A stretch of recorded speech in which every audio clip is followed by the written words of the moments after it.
ಇವತ್ತಿನ ಈ Google meet webinar ಕಾರ್ಯಕ್ರಮದಲ್ಲಿ ಭಾಗಿಗಳಾಗಿರುವಂತಹ ಎಲ್ಲಾ ಶರಣ ಬಂಧುಗಳಿಗೆ ಶರಣ ವಿಚಾರ ವಾಹಿನಿಯ ಪರವಾಗಿ ಹಾಗೂ ವೈಯಕ್ತಿಕವಾಗಿ ತುಂಬ ಹೃದಯದ ಸ್ವಾಗತ ಬಯಸುತ್ತೇನೆ. ಅದರಂತೆ ಇವತ್ತಿನ ಕಾರ್ಯಕ್ರಮದಲ್ಲಿ ಶರಣ ಜೀವಿಗಳಾದಂತಹ ಹಿರಿಯರಾದಂತಹ ಮಲ್ಲನಗೌಡ ಶರಣರು ಕೂಡ ಭಾಗಿಗಳಾಗಿದ್ದಾರೆ. ಅವರಿಗೂ ಕೂಡ ಶರಣ ವಿಚಾರ ವಾಹಿನಿಯ ಪರವಾಗಿ ತಮ್ಮೆಲ್ಲರ ಪರವಾಗಿ ಹಾಗೂ ವೈಯಕ್ತಿಕವಾಗಿ ತುಂಬ ಹೃದಯದ ಸ್ವಾಗತ ಬಯಸುತ್ತೇನೆ. ಇನ್ಮೇಲೆ ಇವತ್ತಿನ ಕಾರ್ಯಕ್ರಮವನ್ನ ವಚನ ಪ್ರಾರ್ಥನೆಯೊಂದಿಗೆ ಪ್ರಾರಂಭ ಮಾಡೋಣ. ವಚನ ಪ್ರಾರ್ಥನೆಯನ್ನ ನಮ್ಮ ಹಾರುಗಿರಿಯ ಕದಳಿ ವೇದಿಕೆ ಅಧ್ಯಕ್ಷರಾದ ತಾಯಿಯವರಾದ ಅನುಷಾತಾಯಿ ಮುಳವಾಡ್ ಅವರು ನೆರವೇರಿಸಿಕೊಡಬೇಕೆಂದು ಅವರಲ್ಲಿ ವಿನಂತಿಸಿಕೊಳ್ತೇನೆ. ಓಂ ಶ್ರೀ ಗುರು ಬಸವಲಿಂಗಾಯ ನಮಃ. ತನು ನಿರ್ವಾಣವಾದಡೇನು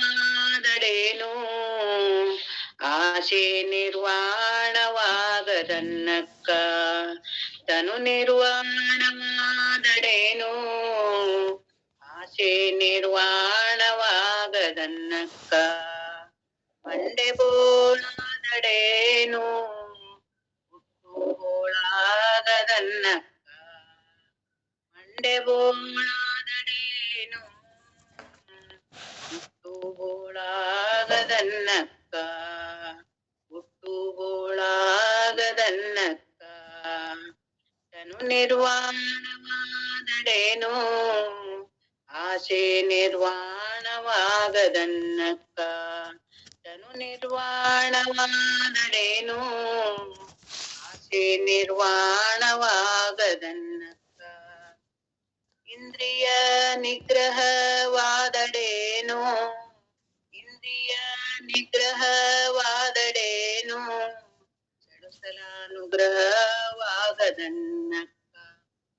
ಷಡುಸಲಾನುಗ್ರಹವಾಗದನ್ನಕ್ಕ. ಸೌರಾಷ್ಟ್ರ ಸೋಮೇಶ್ವರ ಲಿಂಗವು ಸೌರಾಷ್ಟ್ರ ಸೋಮೇಶ್ವರ ಲಿಂಗವು ಬರಿದೇ ಒಲಿಮನೆ ಬರಿದೇ ಒಲಿಮನೆ ಬರಿದೇ ಒಲಿಮನೆ ಬರಿದೇ ಒಲಿಮನೆ. ತನು ನಿರ್ವಾಣವಾದಡೇನು ಆಶೆ ನಿರ್ವಾಣವಾಗದನ್ನಕ್ಕ. ತನು ನಿರ್ವಾಣವಾದಡೇನು ತನು ನಿರ್ವಾಣವಾದಡೇನು ಆಶೆ ನಿರ್ವಾಣವಾಗದನ್ನಕ್ಕ. ಎಲ್ಲರಿಗೂ ಶರಣು ಶರಣಾರ್ಥಿಗಳು. ವಚನ ಪ್ರಾರ್ಥನೆಯನ್ನ ನೆರವೇರಿಸಿಕೊಟ್ಟಂತಹ ತಾಯಿಯವರಿಗೆ ತುಂಬ ಹೃದಯದ ಧನ್ಯವಾದಗಳು.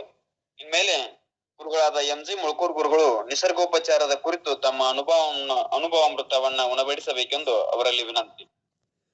ಓಂ ಶ್ರೀ ಗುರು ಬಸವಲಿಂಗಾಯ ನಮಃ. ಐಆರ್ ಮಠಪತಿ ಗುರುಗಳಲ್ಲಿ ಮಲ್ಲಾನ ಶರಣರಲ್ಲಿ ಬಾಪುಗೌಡ ಪಾಟೀಲರಲ್ಲಿ ಮತ್ತು ತಮ್ಮೆಲ್ಲರಿಗೂ ಸಹಿತ ಶರಣಗಳನ್ನು ಸಲ್ಲಿಸ್ತಾ, ಆಹಾರದ ಕುರಿತು ನಾವು ಕಳೆದ 1 ತಿಂಗಳ ಮೇಲ್ಪಟ್ಟು ಚಿಂತನೆಯನ್ನು ಮಾಡ್ತಾ ಬಂದೀವಿ. ಸಾತ್ವಿಕ ಆಹಾರ, ರಾಜಸಿಕ ಆಹಾರ, ತಾಮಸಿಕ ಆಹಾರ. ತಾಮಸಿಕ ಆಹಾರದಲ್ಲಿ ಸುಮಾರು 12 ಐಟಮ್ಗಳನ್ನ ತಮ್ಮೊಂದಿಗೆ ಹಂಚಿಕೊಂಡಿದ್ದೇನೆ. ಕೊನೆಯದಾಗಿ 2 ಐಟಮ್ಗಳು ಉಳಿದಿದ್ದು, ಒಂದು ಮೊಟ್ಟೆ, ಇನ್ನೊಂದು ಮಾಂಸ ಅಂತ.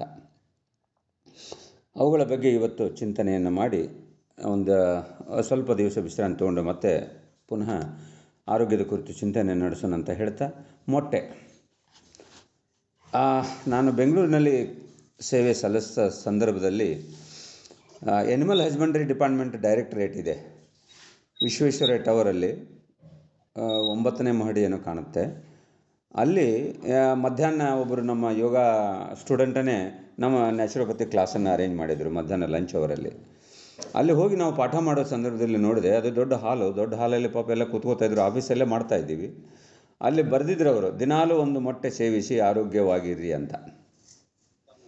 ಸಾಮಾನ್ಯವಾಗಿ ಮೊಟ್ಟೆ ಭಾಳ ಒಳ್ಳೆಯದು, ಅದರಲ್ಲಿ ಪ್ರೋಟೀನ್ ಇರುತ್ತೆ, ಮಕ್ಕಳಿಗೆ ಶಕ್ತಿ ಇರುತ್ತೆ ಅಂತ ಇವತ್ತು ಸರ್ಕಾರ ಮೊಟ್ಟೆ ಯೋಜನೆ ತಂದುಬಿಟ್ಟಿದೆ. ಆ ಮೊಟ್ಟೆ ನುಂಗೋರು ಭಾಳ ಜನ ಇದ್ದಾರೆ, ಅದು ಬೇರೆ ವಿಷಯ.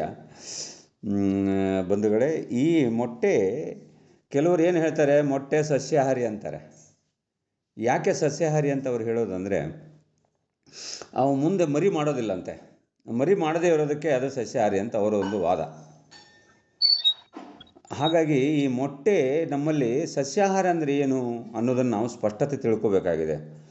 ಅಥವಾ ಪ್ರೋಟೀನ್ ಅಷ್ಟೊಂದು ಬೇಕಾಗುತ್ತೆಯಾ ನಮಗೆ, ಅಥವಾ ನಮ್ಮ ಕಾಳುಗಳಲ್ಲಿ ಅಂಥದ್ದು ಇಲ್ವಾ, ನಮ್ಮ ಧಾನ್ಯದಲ್ಲಿ ಸಸ್ಯಾಹಾರಿಗಳಲ್ಲಿ ಇಲ್ವಾ ಅಂತ ಅನ್ನೋದನ್ನು ನೋಡಿದಾಗ ಖಂಡಿತವಾಗಿ ಇದೆ.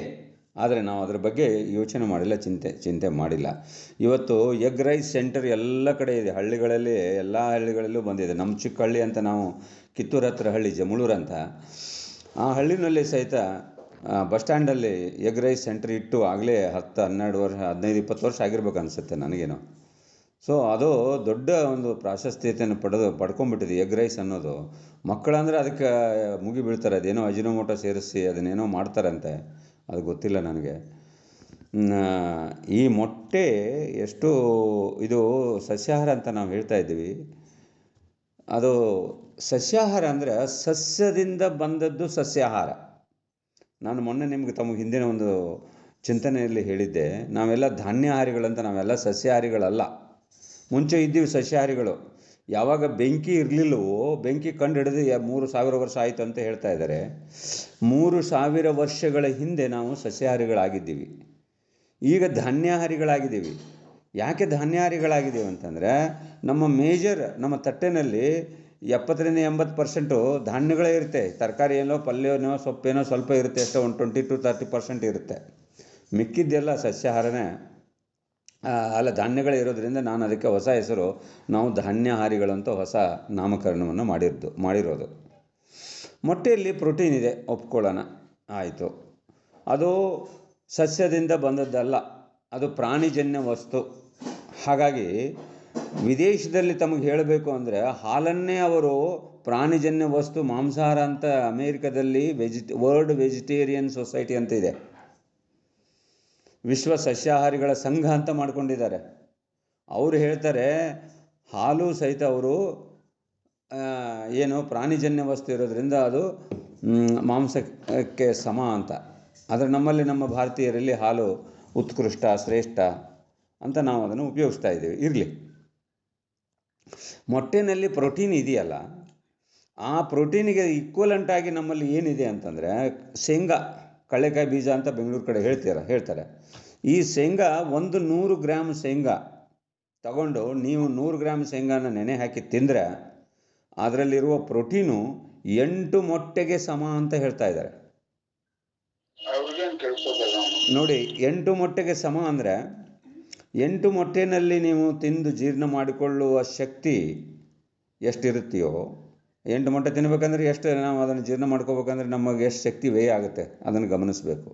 ಮತ್ತು ಅದರ ಖರ್ಚು ಎಷ್ಟು ಅನ್ನೋದನ್ನು ನೋಡಬೇಕು, 8 ಮೊಟ್ಟೆಗೆ ಎಷ್ಟಾಗುತ್ತೆ. ಅದೇ ಥರ 100 ಗ್ರಾಮ್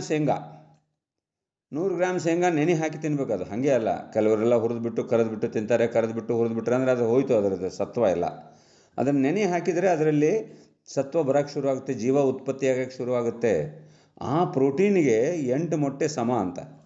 ಹಾಗಾಗಿ ಯಾವುದು ಲಾಭಕರ ಅನ್ನೋದನ್ನು ನಾವು ನೋಡಬೇಕಾಗತ್ತೆ. ಮೊಟ್ಟೆ ಪ್ರಾಣಿಜನ್ಯ ವಸ್ತುವಾಗಿರೋದ್ರಿಂದ, ಪ್ರಾಣಿಯಿಂದ ಬರ್ತಾ ಇರೋದ್ರಿಂದ ಅದು ಸಸ್ಯಾಹಾರ ಅಲ್ಲ ಅನ್ನೋದನ್ನು ನಾವು ಗಮನಿಸಬೇಕು. ಮೊಟ್ಟೆ ಹಾಕದೇ ಇರೋದಕ್ಕೆ ಈಗಿನ ಬೆಲೆ 80 ರೂಪಾಯಿ ಹೇಳ್ತಾ ಇದ್ದಾರೆ ಹಿರಣ್ಯ ಶಿವನಿಗೆ ಅವರು. ಭಾಳ ಸಂತೋಷ ಸರ್, ಥ್ಯಾಂಕ್ ಯು. ಸೊ ಹಾಗಾಗಿ ಈ ನಿಮಗೆ ಪ್ರೋಟೀನ್ ಯಾವಾಗ ಬೇಕಾಗುತ್ತೆ? ಬೆಳವಣಿಗೆ ಬೇಕಾಗುತ್ತೆ. ಬೆಳವಣಿಗೆಯಲ್ಲಿ ಸಣ್ಣ ಮಕ್ಕಳಿದ್ದಾಗ ಬೆಳವಣಿಗೆ ಬೇಕಾಗುತ್ತೆ, ಆವಾಗ ಮೊಳಕೆ ಕಾಳು ತಿನ್ನಿ. ವಯಸ್ಸಾದ ಮೇಲೆ ಏನಾಗುತ್ತೆ? ಇಲ್ಲ, ಅದರದ್ದು ಬೆಳವಣಿಗೆ ಬೇಕಾಗಿಲ್ಲ ನಮಗೆ. ವಯಸ್ಸಾದ ಮೇಲೆ ಬರೀ ಮೇಂಟೆನೆನ್ಸ್ ಮಾಡ್ಕೊಂಡು ಹೋಗ್ಬೇಕಾಗಿರುತ್ತೆ ನಮಗೆಲ್ಲ. ಸೊ ಹಾಗಾಗಿ ಮಕ್ಕಳು ಬೆಳೆಯೋ ಸಂದರ್ಭದಲ್ಲಿ ಕೊಡಬೇಕಂದ್ರೆ, ನಾವು ಚಿಕ್ಕವನಿದ್ದಾಗ ನಮಗೇನು ಮಾಡ್ತಿದ್ರು ಅಂದರೆ, ಈ ಕಡಲೆಗಳನ್ನ ನೆನೆ ಹಾಕಿ ಕೊಡ್ತಾಯಿದ್ರು. ಕಡಲೆ, ಶೇಂಗಾ ನೆನೆ ಹಾಕಿ ಕೊಡ್ರಿ, ಅವು ಭಾಳ ಶಕ್ತಿ ಇರ್ತಕ್ಕಂಥದ್ದು. ಈಗ ಹಾರ್ಸ್ ಪವರ್ ಅಂತ ಕರಿತಾ ಇದ್ದೀವಿ ನಾವೆಲ್ಲ. ಹಾರ್ಸ್ ಪವರ್ ಅಂತಂದರೆ ಲೈನ್ ಪವರ್ ಅಂತ ಕರಿತಾ ಇಲ್ಲ. ಪವರ್ನಲ್ಲಿ ಶಕ್ತಿಯನ್ನು ಅಳೆಯೋದು ನಾವು ಯಾವುದರಲ್ಲಿ ಅಂತಂದರೆ, ಸಸ್ಯಾಹಾರ ತಿಂದ ಜೀವಿಗಳಲ್ಲಿ ಆ ಪವರ್ನ ಅಳಿತಾ ಇದ್ದೀವಿ. ನಾವು ಲೈನ್ ಪವರ್ ಅನ್ಬೋದಾಗಿತ್ತು. ಯಾಕಂದರೆ ಭಾಳ ಶಕ್ತಿಶಾಲಿಯಾಗಿರ್ತಕ್ಕಂಥ ಜೀವಿ ಯಾವುದು ಅಂದರೆ ಸಿಂಹ, ಹುಲಿ, ಸಿಂಹಗಳನ್ನು ನಾವು ಹೇಳ್ತೀವಿ.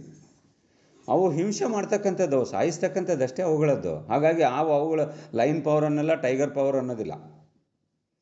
ಹಾರ್ಸ್ ಪವರ್ ಅಂತೀವಿ. ಯಾವುದೇ ಒಂದು ಶಕ್ತಿಯನ್ನು ಅಳೆಯುವ ಮೆಜರ್ಮೆಂಟು ಹಾರ್ಸ್ ಪವರ್. ಎಷ್ಟು HP ಇದೆಪ್ಪ, ಎಷ್ಟು ಹಾರ್ಸ್ ಪವರ್ ಇದೆ ನಿಮ್ಮ ಇಂಜಿನ್ನು ಅಂತ. ಅಂದರೆ ಅಶ್ವಶಕ್ತಿ, ಕುದುರೆ ಶಕ್ತಿ. ಅಲ್ಲೇ ಕುದುರೆ ಏನು ತಿನ್ನುತ್ತೆ? ಹುಳ್ಳಿ ತಿನ್ನುತ್ತೆ. ಹುಳ್ಳಿಯಲ್ಲಿ ಅಷ್ಟೊಂದು ಶಕ್ತಿ ಇದೆ. ಸೊ ಹಾಗಾಗಿ ನೀವು ಮೊಟ್ಟೆಗಿಂತ ನಮ್ಮ ಹುರುಳಿ ಆಗಲಿ, ಕಡಲೆ ಆಗಲಿ, ಶೇಂಗಾ ಆಗಲಿ, ಇವುಗಳಲ್ಲಿ ಶಕ್ತಿಯನ್ನು ಅಳೆಯೋದರಿಂದ ಇದು ಅಂಥ ಶಕ್ತಿ ಬೇಕು, ಪ್ರೋಟೀನ್ ಬೇಕಂದರೆ ನಮ್ಮ ಆಹಾರದಲ್ಲಿ ಅದು ಸಿಕ್ಕೇ ಸಿಗುತ್ತೆ. ಯಾವುದೇ ಸಸ್ಯಾಹಾರಿ ಪ್ರಾಣಿಗಳು ನೋಡಿ ಎಂದು ಮಾಂಸ ತಿನ್ನೋದಿಲ್ಲ, ಮನುಷ್ಯನ ಒಬ್ಬನು ಬಿಟ್ಟರೆ. ಸಸ್ಯ ತಿನ್ನತಕ್ಕಂಥ ಆಹಾರಗಳು ಜಿಂಕೆ ಆಗಲಿ, ಮೊಲ ಆಗಲಿ, ಹಸು ಆಗಲಿ, ಅವು ಸಾಮಾನ್ಯವಾಗಿ ಮಾಂಸಾಹಾರಿಗಳಲ್ಲ. ಯಾಕೆಂದರೆ ಅವು ಸಸ್ಯದಿಂದ ಬಂದಿದ್ದು. ಮನುಷ್ಯನ ಶರೀರನೂ ಸಹಿತ ಸಸ್ಯದಿಂದ ಬಂದಿರೋದು. ಹಲ್ಲುಗಳು ರಚನೆ ನೋಡಿ, ಕರಳು ಬಾಯಿಂದ ಗುದದ್ವಾರದವರೆಗೆ, ಮೌತ್ ಟು ಏನಸ್ ಅಂತ ಕರಿತೀವಿ. ಆ ಕರಳು ಮನುಷ್ಯ ಎಷ್ಟು ಉದ್ದ ಇದ್ದಾನೋ ಅದರ 5 ಪಟ್ಟು ಇರುತ್ತೆ ಅಂತೆ ಆ ಕರಳುನ. ಹಾಗೆ ಪ್ರಾಣಿಗಳಲ್ಲಿ ಏನು ಯಾವ ಜೀವಿಗಳು ಏನು ನಾವು ಕರಿತಾ ಇದ್ದೀವಿ, ಆ ಪ್ರಾಣಿಗಳು ಸಹಿತ ಆಕಳದಿರ್ಬೋದು, ಯಾವ ಸಸ್ಯಾಹಾರವನ್ನು ತಿಂದು ಬದುಕ್ತಕ್ಕಂಥ ಜೀವರಾಶಿಗಳಲ್ಲಿ ಕರಳು ಬಹಳ ಉದ್ದ ಇರುತ್ತೆ. ಅದೇ ಮಾಂಸಾಹಾರದಲ್ಲಿ ಅಷ್ಟಿರಲ್ಲ. ಹುಲಿ ಎಷ್ಟು ಒಂದು 5 ಫುಟ್ 6 ಫುಟ್ ಉದ್ದ ಇತ್ತು ಅಂದರೆ ಅಷ್ಟೇ ಕರಳು ಇರ್ತದೆ, ಅದು 5 ಫುಟ್ 8 ಫುಟ್ ಅಷ್ಟೇ. ಮಾಂಸಾಹಾರಿ ಪ್ರಾಣಿಗಳ ರಚನೆ ಬೇರೆ. ಅವುಗಳ ಹಲ್ಲು ಬಾಚಿ ಹಲ್ಲು ಇರ್ತಾವ, ಬರೀ ಮಾಂಸವನ್ನು ಜಗದು ನುಂಗೋದಾವದು ಅಷ್ಟೇ. ನಮ್ಮದು ಹಂಗಲ್ಲ. ಸಸ್ಯವನ್ನು ತಗೊಂಡು ಮುಂದೆ ಕತ್ತರಿಸೋ ಹಲ್ಲಿದ್ದಾವೆ, ಬಾಚಿ ಹಲ್ಲುಗಳು, ಪಕ್ಕದಲ್ಲಿ ದವಡೆ ಹಲ್ಲುಗಳನ್ನು ನುರಿಸೋದಿದ್ದಾವೆ, ನುರಿಸ್ಬಿಟ್ಟು ಒಳಗೆ ಕಳಿಸ್ತಕ್ಕಂಥದ್ದು ಇದೆ ನಮ್ಮ ದೇಹದ ರಚನೆ. ಮನುಷ್ಯನ ದೇಹದ ರಚನೆ ಸಸ್ಯಾಹಾರಕ್ಕೆ ಸೂಟಾಗಿರ್ತಕ್ಕಂಥದ್ದು. ಸುಮಾರು 10-12 ಐಟಮ್ ಈ ರೀತಿಯಾಗಿ ನಾವು ಅಲ್ಲಿ ಗಮನಿಸಬೇಕಾಗಿದೆ. ಇನ್ನು ಮಾಂಸ ಅಂಕ ಹೇಳಬೇಕಾಗಿಲ್ಲ, ಅದು ನಮ್ಮ ಆಹಾರ, ಮನುಷ್ಯರ ಆಹಾರ ಅಲ್ಲ. ಆದರೆ ಮುಂಚೆಯಿಂದ ಬಂದುಬಿಟ್ಟಿದೆ. ಎಲ್ಲೋ ಕಾಡಿನಲ್ಲಿ ಏನೋ ಸಿಗದೇ ಇದ್ದಾಗ ಮಾಂಸ ತಿಂದರು, ಆ ರುಚಿ ಹತ್ತಿಬಿಡ್ತು. ಅದು ಎಲ್ಲೋ ಒಂದು ಸುಟ್ಟು ತಿಂದರು, ಆಮೇಲೆ ಅದು ನಮ್ಮಲ್ಲಿ ಶುರುವಾಗ್ಬಿಟ್ಟಿದೆ. ಅದನ್ನು ತಿಂದು ನಾವು ಮಾಡ್ತಾ ಇದ್ದೇವೆ. ಆದರೆ ಮಾಂಸಾಹಾರ ತಿಂದರಲ್ಲಿ ದಯವಿಟ್ಟು ಮೈಕು ಕೆಲವರೆಲ್ಲ ಆನ್ ಮಾಡಿದರೆ ಮ್ಯೂಟ್ ಮಾಡ್ಕೊಂಬಿಡಿ ಸರ್. ಇಲ್ಲದೆ ಹೋದರೆ ನಿಮಗೂ ತೊಂದರೆ, ನಮಗೂ ತೊಂದರೆ ಆಗುತ್ತೆ. ಶಿವಕುಮಾರ್ ಅವರು ಎಸ್ಪೆಷಲಿ ಯಾರೋ ಕಾಣ್ತದೆ, ಅವ್ರದ್ದೇನೋ ಇದೆ.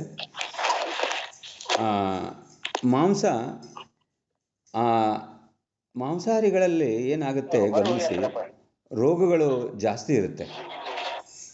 ಹಾಗಾಗಿ ಮಾಂಸ ತಿನ್ನೋದ್ರಿಂದ ಆರೋಗ್ಯ ಕೆಡುತ್ತೆ. ಮತ್ತು ಡೈಜೆಷನ್ನು ಆಗಲ್ಲ, ಹಿಂಸೆ ಇರುತ್ತದೆ. ರೋಗಗಳು ಬರೋ ಜೊತೆಗೆ ಮಾಂಸಾಹಾರಿ ತಿನ್ನೋರಲ್ಲಿ ನೋಡ್ರಿ, ಅವ್ರು ಬೇಗ ಸಿಟ್ಟು ಮಾಡ್ತಾರೆ, ಆಮೇಲೆ ಹೊಡೆಯೋಕ್ಕೆ ಬರ್ತಾರೆ. ಆ ಪ್ರಾಣಿಗಳು, ಮಾಂಸಾಹಾರಿಗಳ ಪ್ರಾಣಿಗಳು ಹೆಂಗೆ ಕಿರ್ಚೋದು, ಹೊಡೆಯೋದು ಮಾಡ್ತಾವಲ್ಲ, ಆ ರೀತಿಯಾಗಿ ಆ ಒಂದು ಪ್ರಕೃತಿ ಯಥಾ ಅನ್ನಂ ತಥಾ ಮನಃ ಅಂತ ಹೇಳುತ್ತೆ. ಯಾವ ರೀತಿ ಅನ್ನ ಇರ್ತದೋ ಸರ್, ಮೈಕು ಮ್ಯೂಟ್ ಮಾಡ್ಕೊಳ್ಳಿ. ನೀವು ಮಾತಾಡುವಾಗ ಅನ್ಮ್ಯೂಟ್ ಮಾಡ್ಕೋಬೇಕಷ್ಟೇ, ಬಂದ್ ಮಾಡ್ಕೊಳ್ಳಿ. ಓಕೆ. ಮಾಂಸ ಮನುಷ್ಯರ ಆಹಾರ ಅಲ್ಲ. ಅದ್ರ ಬಗ್ಗೆ ಬಹಳಷ್ಟು ತಮಗೆಲ್ಲ ಗೊತ್ತಿದೆ, ಅದನ್ನು ಮತ್ತೇನು ಹೆಚ್ಚಿಗೆ ಹೇಳಬೇಕಾಗಿಲ್ಲ. ಹಾಗಾಗಿ ಈ 10-12 ಐಟಮ್ಗಳಲ್ಲಿ ನಾವು ಗಮನಿಸ್ತಾ, ಕೆಲವು ಬಿಟ್ಟು ಹೋಗಿರ್ಬೋದು, ಇಲ್ಲ ಅನ್ನೋದಿಲ್ಲ. ತಾಮಸಿಕದಲ್ಲಿ ಸುಮಾರು 12 ಐಟಮ್ಗಳೊಂದಿಗೆ ನಿಮಗೆ ಅದರ ಒಂದು ಕಲ್ಪನೆಯನ್ನು ಕೊಟ್ಟಿದ್ದೀನಿ. ರಾಜಸಿಕ, ಸಾತ್ವಿಕ ಎಲ್ಲ ಒಂದು ಆಹಾರದಲ್ಲಿ ಯಾವ್ಯಾವ ಕೆಟಗರಿ ಬರುತ್ತೆ, ಏನೇನು ಬರುತ್ತೆ ಅಂತ ಆಹಾರದ ಒಂದು ವರ್ಗೀಕರಣವನ್ನು ಕೊಟ್ಟಿದ್ದೀನಿ. ಇನ್ನು 20ನೇ ತಾರೀಕಿನ ದಿವಸ ಗುರುಗಳು ನಮಗೆ ಅಲ್ಲಿ ಮಠಪತಿ ಗುರುಗಳು ಹಾರುಗೇರಿನಲ್ಲಿ ಒಂದು ಸಮಾರಂಭ ಏರ್ಪಡಿಸ್ತಾ ಇದ್ದಾರಂತೆ. ಅಲ್ಲೆಲ್ಲ ತಾವು ಹೆಚ್ಚಿನ ಸಂಖ್ಯೆಯಲ್ಲಿ ಆಗಮಿಸಿ ಇದರ ಲಾಭವನ್ನು ಪಡ್ಕೊಳ್ಳಿ. ಅಮೃತ ಆಹಾರವನ್ನು ಅವತ್ತೆಲ್ಲ ಸೇರಿಸೋಣ, ಎಲ್ಲರೂ ಭೇಟಿ ಮಾಡೋಣ ಅಂತ ಹೇಳ್ತಾ, ಇನ್ನೊಂದು ವಾರ ತಮ್ಮೊಂದಿಗೆ ನನಗೆ ಇರಲಿಕ್ಕೆ ಆಗ್ತಾಯಿಲ್ಲ, ನಾವು ಪ್ರವಾಸ ಹೋಗೋದರಿಂದ ಅಂಡಮಾನಕ್ಕೆ ಹೇಳ್ತಾ, ತಮ್ಮೆಲ್ಲರಿಗೂ ಮತ್ತೆ ಪುನಃ ಭೇಟಿ ಮಾಡೋಣ. ಎಲ್ಲರಿಗೂ ಶರಣು ಶರಣಾರ್ಥಿ. ಇಲ್ಲಿಯವರೆಗೆ ಶ್ರೀ MG ಮುಳುಕೂರ್ ಅವರು ತಾಮಸಿಕ ಆಹಾರದಲ್ಲಿ ಬರುವಂತ ಈ ಮಾಂಸ, ಆಮೇಲೆ ತತ್ತಿ, ಇವುಗಳ ಸಾಧಕ ಬಾಧಕಗಳನ್ನ ಹೇಳಿದ್ದಾರೆ. ನಿಜವಾಗಿಯೂ ಮನುಷ್ಯನ ಆಹಾರ ಅದು ಅಲ್ಲ ಅನ್ನೋದನ್ನು ಕೂಡ ಎಲ್ಲರೂ ಸ್ಪಷ್ಟಪಡಿಸ್ತಾರೆ. ಆದ್ರೂ ಕೂಡ ಆ ಶಬ್ದಗಳು ನಮ್ಮ ಕಿವಿಯ ಮೇಲೆ ಹೋಗ್ತಾ ಇಲ್ಲ. ಪುನಃ ಪುನಃ ಪುನಃ ಪುನಃ ಅವುಗಳ ಮಾರಾಟ, ಅವುಗಳ ಅಂಗಡಿ ಇನ್ನೂ ಹೆಚ್ಚಾಗ್ತಾ ಇವೆ. ಇವತ್ತಿನ ದಿವಸ ಯಾವ ಊರಿಗೆ ಹೋದರೂ ಕೂಡ ಮೊದಲಿಗೆ ಸ್ವಾಗತ ಮಾಡೋದು ಆ ಅಂಗಡಿಗಳೇ. ಅಷ್ಟೊಂದು ಪ್ರಬಲವಾಗಿ ತಮ್ಮ ಜಾಲವನ್ನೆಲ್ಲ ಬೀಸಿವೆ. ಸ್ವಲ್ಪ ವಿಚಾರವಂತ ಪ್ರಾಣಿಯಾಗಿರುವಂತಹ ಮನುಷ್ಯ ವಿಚಾರ ಮಾಡದೆ ಅವುಗಳ ಬಳಕೆಯನ್ನ ಮಾಡಿದರೆ ಆಗುವ ಅನಾಹುತಕ್ಕೆ ಬೇರೆ ಯಾರೂ ಕಾರಣ ಅಲ್ಲ, ಅವನೇ ಕಾರಣ ಅನ್ನೋದನ್ನು ಕೂಡ ನಾವು ಇವತ್ತ ಅರ್ಥ ಮಾಡಿಕೊಂಡು ಆಹಾರದ ಕುರಿತಾದಂತಹ ವಿಚಾರಗಳನ್ನ ಬಹಳ ಸೂಕ್ಷ್ಮವಾಗಿ ನಾವು ವಿಚಾರ ಮಾಡಬೇಕಾಗಿದೆ ಅನ್ನುವಂತ ಮಾತನ್ನ ಹೇಳಿದ ಶ್ರೀ ಎಂ ಜಿ ಮುಳುಕೂರ್ ಅವರಿಗೆ ಭಕ್ತಿಯ ಶರಣಾರ್ಥಿಗಳನ್ನು ಸಲ್ಲಿಸ್ತಾ ಇಂದು ವಿಶೇಷವಾಗಿ ಬಾಗಲಕೋಟೆ ಜಿಲ್ಲೆಯ ಹುನಗುಂದದಿಂದ ಡಾಕ್ಟರ್ ಮಲ್ಲಣ್ಣ ನಾಗರಾಳ್ ಅವರು ಜಾಯಿನ್ ಆಗಿದ್ದಾರೆ. ನಿನ್ನಿನ ದಿನ ಆ 29ನೇ ಅಧ್ಯಾಯದಲ್ಲಿ ಬರುವಂತ ಲಿಂಗೈಕ್ಯ ಶಂಕರಣ್ಣ ನಾಗರಾಳ್ ಅವರ ಸುಪುತ್ರರವರು ಅವರ ತಂದೆಯ ಮಾರ್ಗದರ್ಶನದಲ್ಲಿ ಒಕ್ಕಲತನದಲ್ಲಿ ಏನು ಬದಲಾವಣೆ ಮಾಡಬೇಕು, ಅದನ್ನ ಹೇಗೆ ಪ್ರಚಾರ ಮಾಡಬೇಕು ಅನ್ನೋದನ್ನ ಅವರು ಈ ನಾಡಿನೊಳಗ ಮಾಡಿ ತೋರಿಸಿದ್ದಾರೆ. ಅವರ ಸೇವೆಯನ್ನ ಪರಿಗಣಿಸಿ ಕರ್ನಾಟಕ ವಿಶ್ವವಿದ್ಯಾಲಯವು ಅವರಿಗೆ ಗೌರವ ಡಾಕ್ಟರೇಟ್ ಅನ್ನು ಕೊಟ್ಟು ಗೌರವಿಸಿದೆ. ಅಂತ ಒಬ್ಬ ಶರಣ ಜೀವಿಗಳು ಇಂದು ನಮ್ಮೊಂದಿಗೆ ಇದ್ದಾರೆ. ನಿನ್ನೆ ದಿನ ನಾನು ಅವರಲ್ಲಿ ವಿನಂತಿ ಮಾಡಿಕೊಂಡೆ, ಅವರು ಅದಕ್ಕೆ ಸ್ಪಂದನೆ ಮಾಡಿ ಇವತ್ತ ಜಾಯಿನ್ ಆಗಿದ್ದಾರೆ. ಅವರಿಗೆ ನಾನು ತಮ್ಮೆಲ್ಲರ ಪರವಾಗಿ ಭಕ್ತಿಯ ಶರಣಾರ್ಥಿಗಳಿಂದ ಅವರನ್ನ ಬರಮಾಡಿಕೊಳ್ತಾ ಇದ್ದೇನೆ. ಅದನ್ನ ಡಾಕ್ಟರ್ ಮಲ್ಲಣ್ಣ ನಾಗರಾಳ್ ಅವರು ಯಾವ ವಿಶ್ವವಿದ್ಯಾಲಯಕ್ಕೂ ಹೋಗದೆ ಡಾಕ್ಟರೇಟ್ ಪದವಿಯನ್ನ ಪಡೆದುಕೊಂಡಂಥವ್ರು. ಸಮಾಜ ನಿಸ್ವಾರ್ಥದಿಂದ ಮಾಡುವ ವ್ಯಕ್ತಿಗಳ ಸೇವೆಯನ್ನ ಪರಿಗಣನೆ ಮಾಡ್ತದ, ಅದಕ್ಕೆ ತಕ್ಕ ಗೌರವವನ್ನ ಕೊಡ್ತಾ ಇದೆ ಅನ್ನೋದಕ್ಕ ಶಂಕರಣ್ಣ ನಾಗರಾಳ್ ಅವರ ಸುಪುತ್ರರಾಗಿರುವಂತಹ ಮಲ್ಲಣ್ಣ ನಾಗರಾಳ್ ಅವರಿಗೆ ಗೌರವ ಡಾಕ್ಟರೇಟ್ ಸಿಕ್ಕದ್ದು ಕೂಡ ಒಂದು ಸಂತೋಷದ ವಿಚಾರ. ಅವರನ್ನ ನಾವು ಹಾರುಗಿರಿಗೆ ಬರಮಾಡಿಕೊಂಡು ಅವರಿಗೆ ಗೌರವಿಸಿದ್ದನ್ನು ಕೂಡ ನಾವು ಈ ಸಂದರ್ಭದಲ್ಲಿ ಸ್ಮರಣೆಯನ್ನ ಮಾಡ್ತಾ ನೆನಪಿಸಿಕೊಳ್ತಾ ಅವರನ್ನ ಬರಮಾಡಿಕೊಂಡು ಯಾವ ಸಂದರ್ಭದಲ್ಲಿ ಅವರು ಆ ಹಾಡನ್ನ ಹೇಳ್ಬೇಕು ಅನ್ನೋದನ್ನ ಶ್ರೀ ಬಾಪುಗೌಡ ಪೊಲೀಸ್ ಪಾಟೀಲ್ ಅವರು ನಿವೇದನೆ ಮಾಡ್ತಾರೆ, ಹೇಳ್ತಾರೆ. ಅವಾಗ ಅವರು ತಮ್ಮ ಶ್ರೀಕಂಠದಿಂದ ಅವರ ತಂದೆಯವರು ರಚನೆ ಮಾಡಿರುವಂತಹ ಕೃಷಿಯ ಕುರಿತಾದಂತಹ ಪದ್ಯವನ್ನ ಅವರು ಎಡೆ ಮಾಡ್ತಾರೆ ಅನ್ನುವಂತ ಮಾತನ್ನ ಹೇಳ್ತಾ ಈಗ ಬಾಪುಗೌಡ ಪಾಟೀಲ್ ಅವರನ್ನ ನಾನು ಆಮಂತ್ರಣ ಮಾಡ್ತಾ ಇದ್ದೇನೆ, ಬರಮಾಡಿಕೊಡ್ತಾ ಇದ್ದೇನೆ. ಅವರಿಗೆ ಶರಣಾರ್ಥಿಗಳು. ಶರಣಾರ್ಥಿ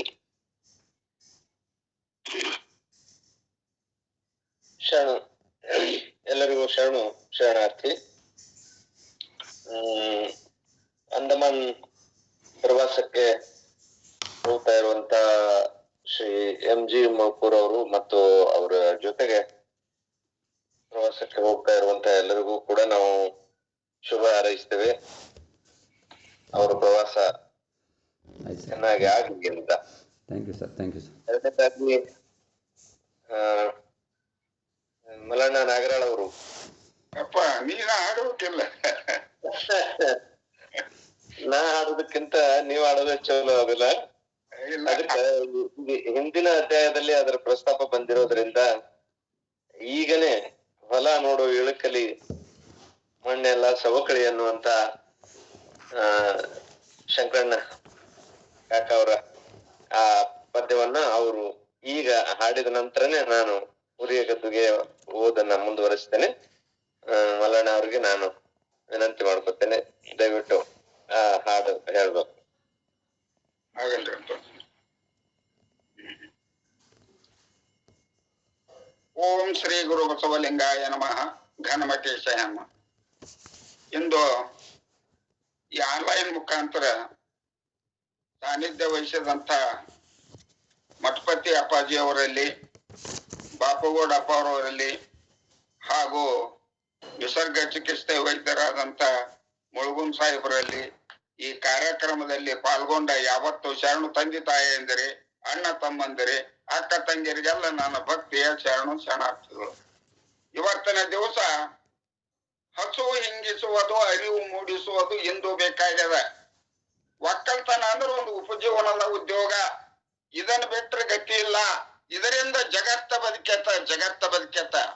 ರೈತ ಯಾರನ್ನ ಕಾಡಿಲ್ಲ, ಯಾರನ್ನ ಬೇಡಿಲ್ಲ. ನಿಸರ್ಗದತ್ತ ಕೊಟ್ಟಂತ ಪಂಚಭೂತ ತತ್ವಗಳನ್ನ ನೆನೆಸ್ಕೊಂತ ಅವನೇ ದೇವ್ರಂತ ಬಾಳಿ ಬದುಕದವ ಯಾರಾದ್ರೂ ಜಗತ್ತೊಳಗೆ ಇದ್ರ ಅವ ರೈತ ರೈತ ಅಂತ ನಾ ಹೇಳಿ ಬಯಸ್ತೇನೆ. ಯಾಕಂದ್ರ ರೈತ ಮಣ್ಣನ್ನು ನಂಬಿ ಮಣ್ಣಿಂದ ಬದುಕದನಯ್ಯ. ಮಣ್ಣೆ ಲೋಕದೊಳಗೆ ಬೆಲೆ ನೋಡ. ಮಣ್ಣಿನೊಳಗೆ ಅನ್ನ, ಮಣ್ಣಿನೊಳಗೆ ಚಿನ್ನ, ಮಣ್ಣಿನೊಳಗೆ ದುಡಿದು ಸರ್ವ ಧಾನ್ಯಗಳ ಬೆಳೆದು ಅನ್ಯರ ಬಯಸದೆ ಜಗದೊಳಗ ತಿನ್ನುವ ಬಾಯಿಗೆ ಅನ್ನ ಒದಗಿಸುವ ರೈತನೇ ಧನ್ಯ, ಘನಮಟೀಶ ಅಂತ ಹೇಳ್ತೀವಿ ನಾವು. ಅಂಥದ್ದು ಮನುಷ್ಯನ ಮೈಯೊಳಗಿನ ಒಂದ್ ಹನಿ ರಕ್ತ ಹೋತು ಅಂದ್ರ ಹಾಲು, ಮೊಸರು, ಬೆಣ್ಣೆ, ತುಪ್ಪ, ಸಜ್ಜಕ, ಹಣ್ಣು, ಹಂಪಲ ತಿನ್ನುವುದರಿಂದ ಉತ್ಪತ್ತಿ ಆಗ್ತತ.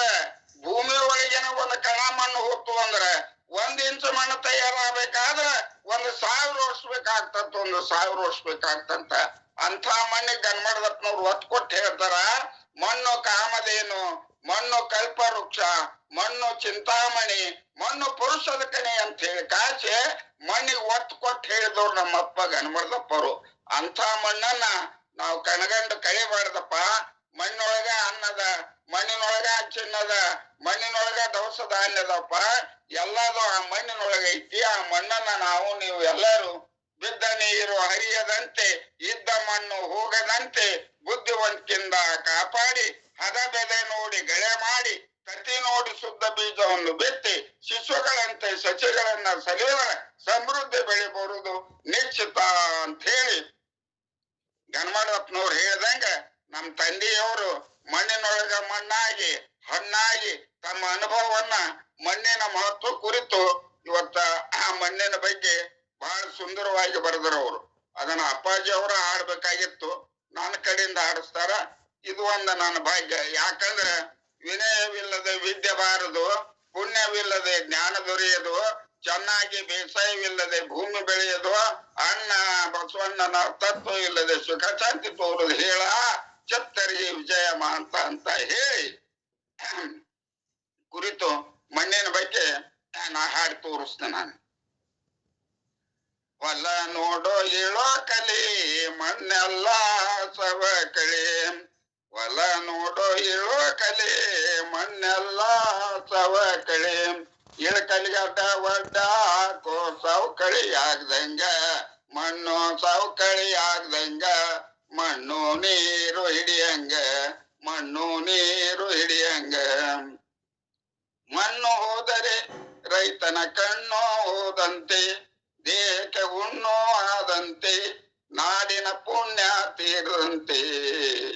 ಹೊಲ ನೋಡೋ ಏಳೋ ಕಲಿ ಮಣ್ಣೆಲ್ಲ ಸವ ಕಳಿ, ಮಣ್ಣು ಕಾಮಧೇನು ತಮ್ಮ ಮಣ್ಣು ಕಲ್ಪವೃಕ್ಷ, ಮಣ್ಣು ಕಾಮಧೇನು ತಮ್ಮ ಮಣ್ಣು ಕಲ್ಪವೃಕ್ಷ, ಮಣ್ಣು ಚಿಂತಾಮಣಿ ಪರುಷದ ಕಣಿಯಣ್ಣ, ಪುಣ್ಯ ಭೂಮಿಗೆ ದಣ್ಣ. ಹೊಲ ನೋಡೋ ಏಳೋ ಕಲಿ ಮಣ್ಣೆಲ್ಲ ಸವ ಕಳಿ,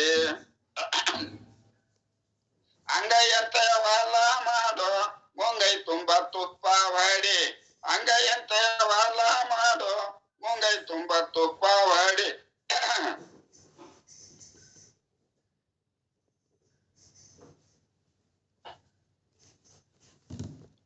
ಅಂಗೈಯಂತೆ ಹೊಲ ಮಾಡೋ ಮುಂಗೈ ತುಂಬ ತುಪ್ಪ ಹೊಡಿ, ಜಂಗಮ ದಾಸೋಹಕ್ಕೆ ದಾನ ಮಾಡಣ್ಣ, ಸಂಗನ ಶರಣರ ನಂಬಣ್ಣ. ಹೊಲ ನೋಡೋ ಏಳೋ ಕಲಿ ಮಣ್ಣೆಲ್ಲ ಸವ ಕಳಿ, ಮಣ್ಣಿನೊಳಗೆ ಅನ್ನ ಕೇಳು ಮಣ್ಣಿನೊಳಗೆ ಚಿನ್ನ, ಮಣ್ಣಿನೊಳಗೆ ಧನ ಧಾನ್ಯ ಉಂಟನ್ನ, ಸಕಲ ಗುಣ ತಿಳಿಯಣ್ಣ.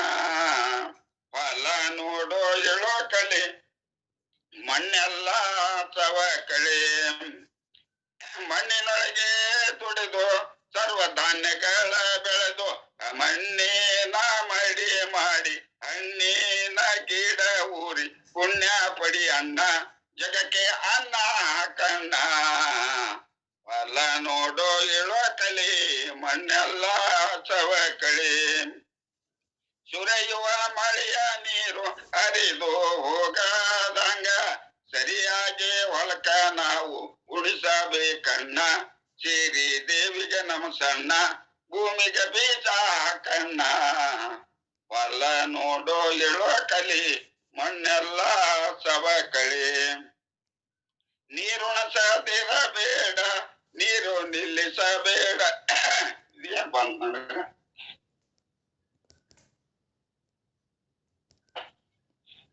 ಮುಂಜಾನೆ ನೀರುಣಸದಿರಬೇಡ ನೀರು ನಿಲ್ಲಿಸಬೇಡ ನೀರಿಗೆ ದಾರಿಯ ಬಿಡಬೇಕಣ್ಣ ಅದಕ್ಕೆ ಮೋರಿ ಕಟ್ಟಣ್ಣ ಹೊಲ ನೋಡು ಇಳುವ ಕಲಿ ಮಣ್ಣೆಲ್ಲ ಸವಕಳಿ ಗಂಟೆ ಕರಕಿಯ ಕಡೆದು ರಂಟೆ ಕುಂಟೆಯ ಹೊಡೆದು ಬಂಟನಾಗೆ ಹೊಲಕ ಗೊಬ್ಬರ ಹಾಕಣ್ಣ ಅಬ್ಬರ ಬೆಳೆ ನೋಡಣ್ಣ ಕೊಬ್ಬರಿ ಕಡಬ ತಿನ್ನಣ್ಣ ಹೊಲ ನೋಡು ಇಳುವ ಕಲಿ ಮಣ್ಣೆಲ್ಲ ಸವಕಳಿ ನೌಕರಿ ಎಂಬ ಚಿಂತೆಯೋ ರೈತಗೆ ಬ್ಯಾಡಿ ಭ್ರಾಂತಿಯೋ ನೌಕರಿ ಎಂಬ ಚಿಂತೆಯೋ ರೈತಗೆ ಬ್ಯಾಡಿ ಭ್ರಾಂತಿಯೋ ಭೂದೇವಿಯೇ ಸುಖ ಸಿರಿ ದೇವಿಯೋ ಸೌಭಾಗ್ಯವಂತಿಯೋ ಹೊಲ ನೋಡೋ ಇಳುವ ಕಲಿ ಮಣ್ಣೆಲ್ಲ ಸವಕಳಿ ಇದನ್ನು ಯಾವ್ದೈತ ನೌಕರಿ ಎಂಬ ಚಿಂತೆಯೋ ರೈತಗೆ ಬ್ಯಾಡಿ ಭ್ರಾಂತಿಯೋ ಭೂದೇವಿಯೇ ಸುಖ ಸಿರಿ ಶಾಂತಿಯೋ ಸೌಭಾಗ್ಯವಂತಿಯೋ ಕೋಟೆ ವಿದ್ಯೆಗಳಲ್ಲೇ ತಮ್ಮ ಮೇಟೆ ವಿದ್ಯೆಯೇ ಮೇಲೋ ರಾಟಿಯಂ ಆಟ ನೋಡಣ್ಣ ಜಗದಲ್ಲಿ ಮೇಟಿಯ ಶ್ರೇಷ್ಠಣ್ಣ ಹೊಲ ನೋಡೋ ಇಳುವ ಕಲಿ ಮಣ್ಣೆಲ್ಲ ಸವಕಳಿ ಅನುದಿನದಲ್ಲೇ ಶಿವ ಘನ ಮಠದಾರ್ಯರ ಅನುದಿನದಲ್ಲೇ ಶಿವ ಘನ ಮಠದಾರ್ಯರ ಚಿನ್ಮಯ ಮಾಂತನ ಪಾದ ಕೊಂದಣ್ಣ ಅಲ್ಲಿ ಮುಕ್ತನಾಗಣ್ಣ ಶಂಕರ ಹೇಳಿದ ನುಡಿಯಣ್ಣ ಹೊಲ ನೋಡೋ ಇಳುವ ಕಲಿ ಮಣ್ಣೆಲ್ಲ ಸವಕಳಿ ಹೊಲ ನೋಡೋ ಇಳುವ ಕಲಿ ಮಣ್ಣೆಲ್ಲ ಸವಕಳಿ ಇಳಕಲಿಗಡ್ಡ ಒಡ್ಡ ಹಾಕೋ ಸವಕಳಿ ಆಗದಂಗ ಮಣ್ಣು ಸವಕಳಿ ಆಗದಂಗ ಮಣ್ಣು ನೀರು ಹಿಡಿಯಂಗ ಮಣ್ಣು ನೀರು ಹಿಡಿಯಂಗ ಹಿಂಗ ಕುರಿತು ಮಣ್ಣಿನ ಬಗ್ಗೆ ನಮ್ ತಂದೆಯವರು ಬರೆದಿದ್ರು. ಅದಕ್ಕ ನಮ್ಮ ಒಕ್ಕಲ್ತನ ಬಹಳ ಪವಿತ್ರವಾದಂತ ಉದ್ಯೋಗ, ಪ್ರಯೋಜನ ಆಗುವಂತ ಉದ್ಯೋಗ, ಪರಿಣಾಮ ಬೀಳುವಂತ ಉದ್ಯೋಗ, ಪ್ರಗತಿ ಹೊಂದುವಂತ ಉದ್ಯೋಗ ಯಾವ್ದಾದ್ರು ಜಗತ್ತಿನೊಳಗಿದ್ರೆ ಅದು ಒಕ್ಕಲ್ತನ. ನಮ್ಮ ಒಕ್ಕಲ್ತನದಿಂದ 48 ಉದ್ಯೋಗಗಳನ್ನ ನಾವು ಅವಕಾಶ ಮಾಡಿಕೊಟ್ಟಿವಿ. ಅದಕ್ಕೆ ಇವತ್ತ ಯುವಕರ ನಡಿಗೆ ಕೃಷಿ ಕಡೆಗೆ ಬೇಕಾಗ್ಯದ. ಇದು ಪುಣ್ಯದ ಕೆಲಸ. ಭೂಮಿ ಒಳಗ ನಾವು ದುಡಿಬೇಕಾಗ್ತತ್ತ. ಆ ಭೂತಾಯಿ ಬೇಡಿದ್ದು ಕೊಡ್ಬೇಕಾಗ್ತತ್ತ. ಆ ಭೂತಾಯಿ ನಂಬಿದವ್ರಿಗೆ ಯಾವತ್ತೂ ಕೈ ಬಿಟ್ಟಿಲ್ಲ. ಆದ್ರೆ ಇದು ಮತ್ತೊಬ್ಬರು ಬಗ್ಸುವಂತ ಉದ್ಯೋಗ ಯಾವ್ದಾದ್ರು ಇದ್ರ ಅದು ಒಕ್ಕಲ್ತನ. ಅದಕ್ಕೆ ನಾವು ಮೊಟ್ಟ ಮೊದಲಿಗೆ ರೈತರಾದವರು ಕರಿಕಿ ಕಣಿಗೆಯನ್ನ ತೆಗೆದು ಹೊಲನ ಹಸನ್ ಮಾಡಬೇಕು. ಇಲ್ಲ ಅಂದ್ರ ಗಣಮರಪ್ಪನವ್ರು ಹೇಳ್ತಾರ, ಕರಿಕಿ ಹೊಲ, ಸರ್ಕಾರದ ಸಾಲ, ಪರಿಚಯರ ಜಾಲ, ಇವು 3 ದೇಶಕ್ಕೆ ಮೂಲಕಪ್ಪ. ಅದಕ್ಕೆ ಕರಿಕಿ ಕಣದು ಒಡ್ಡ ಹಾಕ ಹೊಲ ಸ್ವಚ್ಛ ಮಾಡ್ರಿ ಅಂತ ಹೇಳ್ತಾರ. ದೇವ್ರು ಕೊಟ್ಟಂತ ಮಳೆ ನೀರು, ಬೆಳೆ ಬೆಳೆಯುವಂತ ಮಣ್ಣು ನೀರು ಕಾಪಾಡ್ಬೇಕಾಗಿತ್ತಂದ್ರ ಹೊಲಕ್ ಒಡ್ಡಬೇಕು. ಒಡ್ಡು ಅಂದ್ರೆ ತಡೆಗಟ್ಟುವುದು. ಹೊಲಕ್ ಒಡ್ಡು, ಬಗ್ಸಿ ಒಡ್ಡು, ಉಡಿ ಒಡ್ಡು. ಅದಕ್ಕೆ ನಾವೆಲ್ಲರೂ ಇವತ್ತು ಒಡ್ಡು ಹಾಕಿ ಮಣ್ಣು ನೀರು ಸಂರಕ್ಷಣೆ ಹಾಕಿದ್ವಿ ಅಂದ್ರ ಬೇಡದಂತ ಬೆಳಿ ಆ ಭೂತಾಯಿ ಕೊಡ್ತಾರ. ಇದನ್ನೇ ಅಪ್ಪ ಗಣಮರದಪ್ಪನವ್ರು ಹೇಳ್ತಾರ, 100 ಕೂರಿಗೆ ಮಸಾರಕ್ಕಿನ 50 ಕೂರಿ ಎರಿ ಇರ್ಬೇಕಂತ. ಎರಿಯೇ ನನ್ನ ಧ್ವರಿ. 50 ಕೂರಿಗೆ ಎರಿಕಿನ 10 ಕೂರಿಗೆ ಕೆರೆ ಇರ್ಬೇಕಂತ. 10 ಕೂರಿ ಕೆರೆಕಿನ ನೀರಿದ್ದು ತ್ವಾಟ ಮಾಡಿ ಪಾಟ್ ಬಿಟ್ಟ ಅಂದ್ರ 12 ತಿಂಗಳು ಹಸಿರು. ಅವ್ ಬಡತನ ಇಲ್ಲ. ಅವ ಕೋಟ್ಯಾಧಿಪತಿ ಇದ್ದಂಗಪ್ಪ. ನೀರಾವರಿ ಇದ್ದವ, ಬಾಳಿ ಹಚ್ಚಿದವ ಭಾಗ್ಯವಂತ, ಕಬ್ಬು ಹಚ್ಚಿದವ ಧನಿಕವಂತ, ತೆಂಗು ಹಚ್ಚಿದವ ಗಂಡು ಹಡಿದವ ದರಿದ್ರ ಅಲ್ಲ ಅಂತ ಹೇಳ್ತಾರ ಅಪ್ಪ ಗಣಮರದಪ್ಪನವ್ರು. ಅಂಥದ್ದು ನಮ್ದು ಒಕ್ಕಲ್ತನ ಬಹಳ ಶ್ರೇಷ್ಠವಾದಂತು. ಇಲ್ಲ ಅಂತಂದ್ರ ನಾವು ಒಕ್ಕಲ್ತನ ನಾವು ಮಾಡಕ್ ಹೋಗ್ಲಿಲ್ಲ ಅಂತಂದ್ರ ಮುಂದೆ ಏನಾಗ್ತತ್ತ ನಮ್ ಬಾಳೆ ಅಂದ್ರ ಮೇಲಿನಿಂದ ಬರುವುದು ಮಳೆ, ಕೆಳಗಿನಿಂದ ಕರೆಯುವುದು ಇಳೆ, ಜುಳು ಜುಳು ತುಂಬಿ ಹರಿಯುವುದು ಹೊಳೆ, ಚೆನ್ನಾಗಿ ಮಾಡು ಗಳೆ, ಬರುವುದು ಸಮೃದ್ಧಿ ಬೆಳೆ, ಏರುವುದು ಮುಖದ ಮೇಲೆ ಕಾಂತಿಯ ಕಳೆ, ವೇಳೆ ಮಹತ್ವ ತಿಳಿಯದೆ ಬಾಳ್ವೆ ಅರಿವು ಇಲ್ಲದೆ ಹಾಳು ಹರಟೆ ಹೊಡೆದರೆ ಕೂಳಿಗಾಗಿ ಕಟ್ಟು ಗುಳೆ ಹಾರುಗರಿ ಕಡೆ ಅನ್ನುವಂಥದ್ದು ಬರ್ತತ. ಆದ್ದರಿಂದ ಬಲವಂತನಾಗೋ, ಚಲವಂತನಾಗೋ, ರಟ್ಟೆ ಮುರಿದು ದುಡಿಯುವಂತ ಸಾಹಸವಂತನಾಗುಪ್ಪ.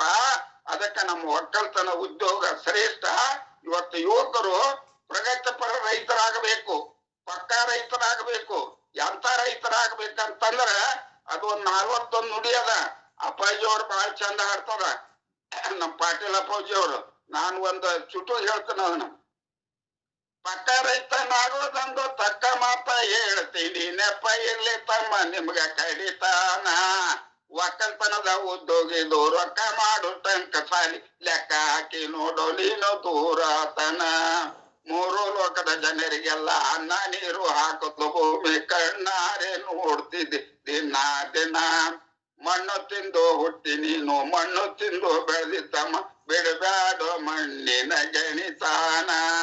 ಚಡ್ಡಿ ಹಾಕಿ ಸೊಡ್ಡ ಹೊಡೆದು ಗಡ್ಡಿ ಮನಿ ಆಡುವಾಗ ಮೈಗೆ ಪಡ್ಕೊಳ್ಳುದು ಕೆಮ್ಮಣ್ಣ.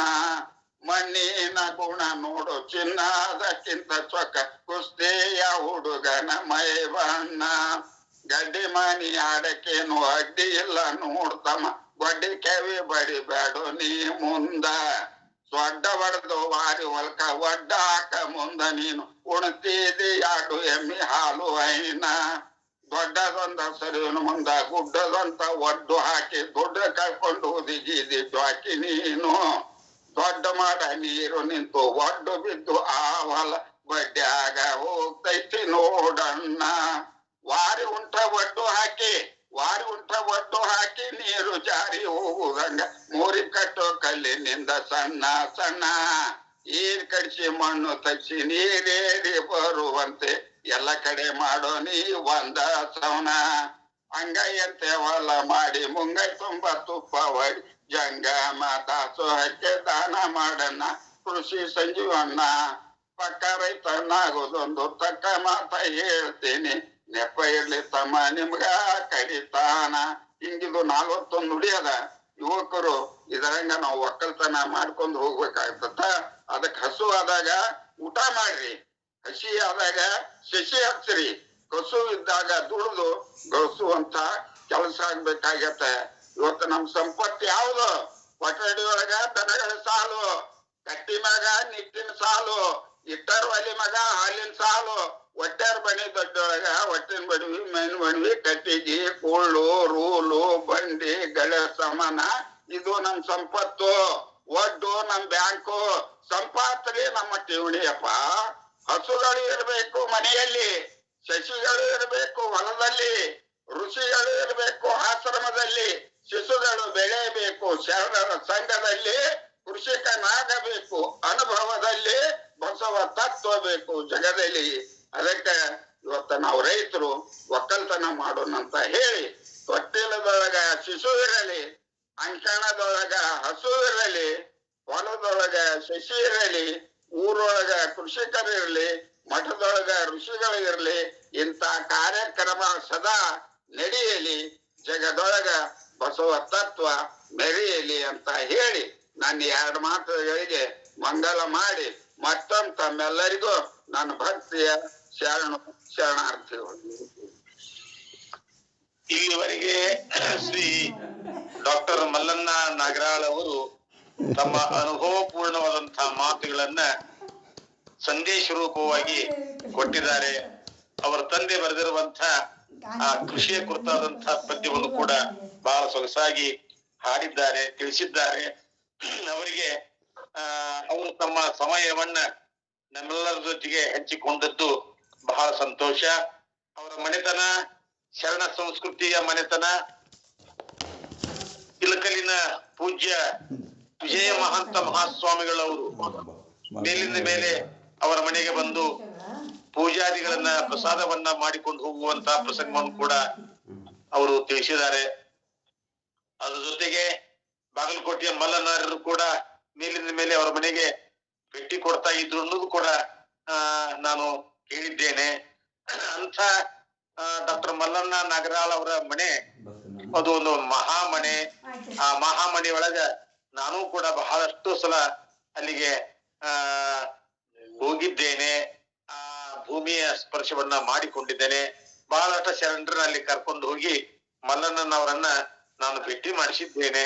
ಒಟ್ಟಿನ ಮೇಲೆ ಶಂಕರಣ್ಣ ನಾಗರಾಳ್ ಅವರ ಸುಪುತ್ರರಾಗಿರುವಂತಹ ಡಾಕ್ಟರ್ ಮಲ್ಲಣ್ಣ ನಾಗರಾಳ್ ಅವರ ಮುಖಲಿಂಗವನ್ನು ಕಾಣುವುದೇ ಇಂದಿನ ಸೌಭಾಗ್ಯ ಅಂತ ತಿಳ್ಕೊಂಡು ನಾನು ಭಾವಿಸಿ ಅವರಿಗೆ ತಮ್ಮೆಲ್ಲರ ಪರವಾಗಿ ಭಕ್ತಿಯ ಶರಣಾರ್ಥಿಗಳನ್ನ ಈ ಸಂದರ್ಭದಲ್ಲಿ ಸಲ್ಲಿಸ್ತಾ ಇದ್ದೇನೆ. ಶರಣು ಶರಣಾರ್ಥಿಗಳು. ಇನ್ನು ಮೇಲೆ ಪ್ರೊಫೆಸರ್ ಬಾಪುಗೌಡ ಪೊಲೀಸ್ ಪಾಟೀಲ್ ಅವರು ತಮ್ಮ ಓದನ್ನ ಪ್ರಾರಂಭ ಮಾಡಬೇಕೆಂದು ಅವರಲ್ಲಿ ಭಿನ್ನಹ. ಮತ್ತೊಮ್ಮೆ ಎಲ್ರಿಗೂ ಶರಣಾರ್ಥಿ. ಅನುಭವ ಇದ್ದಲ್ಲಿ ಅಮೃತ ಇರ್ತದೆ. ಡಾಕ್ಟರ್ ಮಲ್ಲಣ್ಣ ನಾಗರಾಳ್ ಅವರು, ಅವ್ರಿಗೆ ಬಹುರೋಗ ವೈದ್ಯ ಅನ್ಬೇಕು. ಈಗ ನಾವು ಬರೇ ವೈದ್ಯರಲ್ಲ, ಅವರು ಜನಮಠ ಶಿವಗಳು ಹೇಳಿದ ಮಾತುಗಳನ್ನ ಬರೀ ಹೇಳಂಗಿಲ್ಲ, ಅವರು ಅದನ್ನ ಅನುಷ್ಠಾನದಲ್ಲಿ ತರ್ತಾರೆ, ನಿತ್ಯ ಆಚರಣೆ ಮಾಡ್ತಾರಲ್ಲ, ಅದಕ್ಕೆ ಅವರನ್ನ ಬಹುರೋಗಿ ವೈದ್ಯ ಅಂತ ಅನ್ನೋದು ಸರಿ. ನಾನು ಹಿರೇ ಮಠಪತಿ ಅವರಿಗೆ ಕೃತಜ್ಞತೆ ಸಲ್ಲಿಸ್ತೇನೆ. ಮಲ್ಲಣ್ಣ ಅವ್ರನ್ನ ಇವತ್ತು ಕರ್ಕೊಂಡು ಬಂದಿದ್ದಕ್ಕೆ.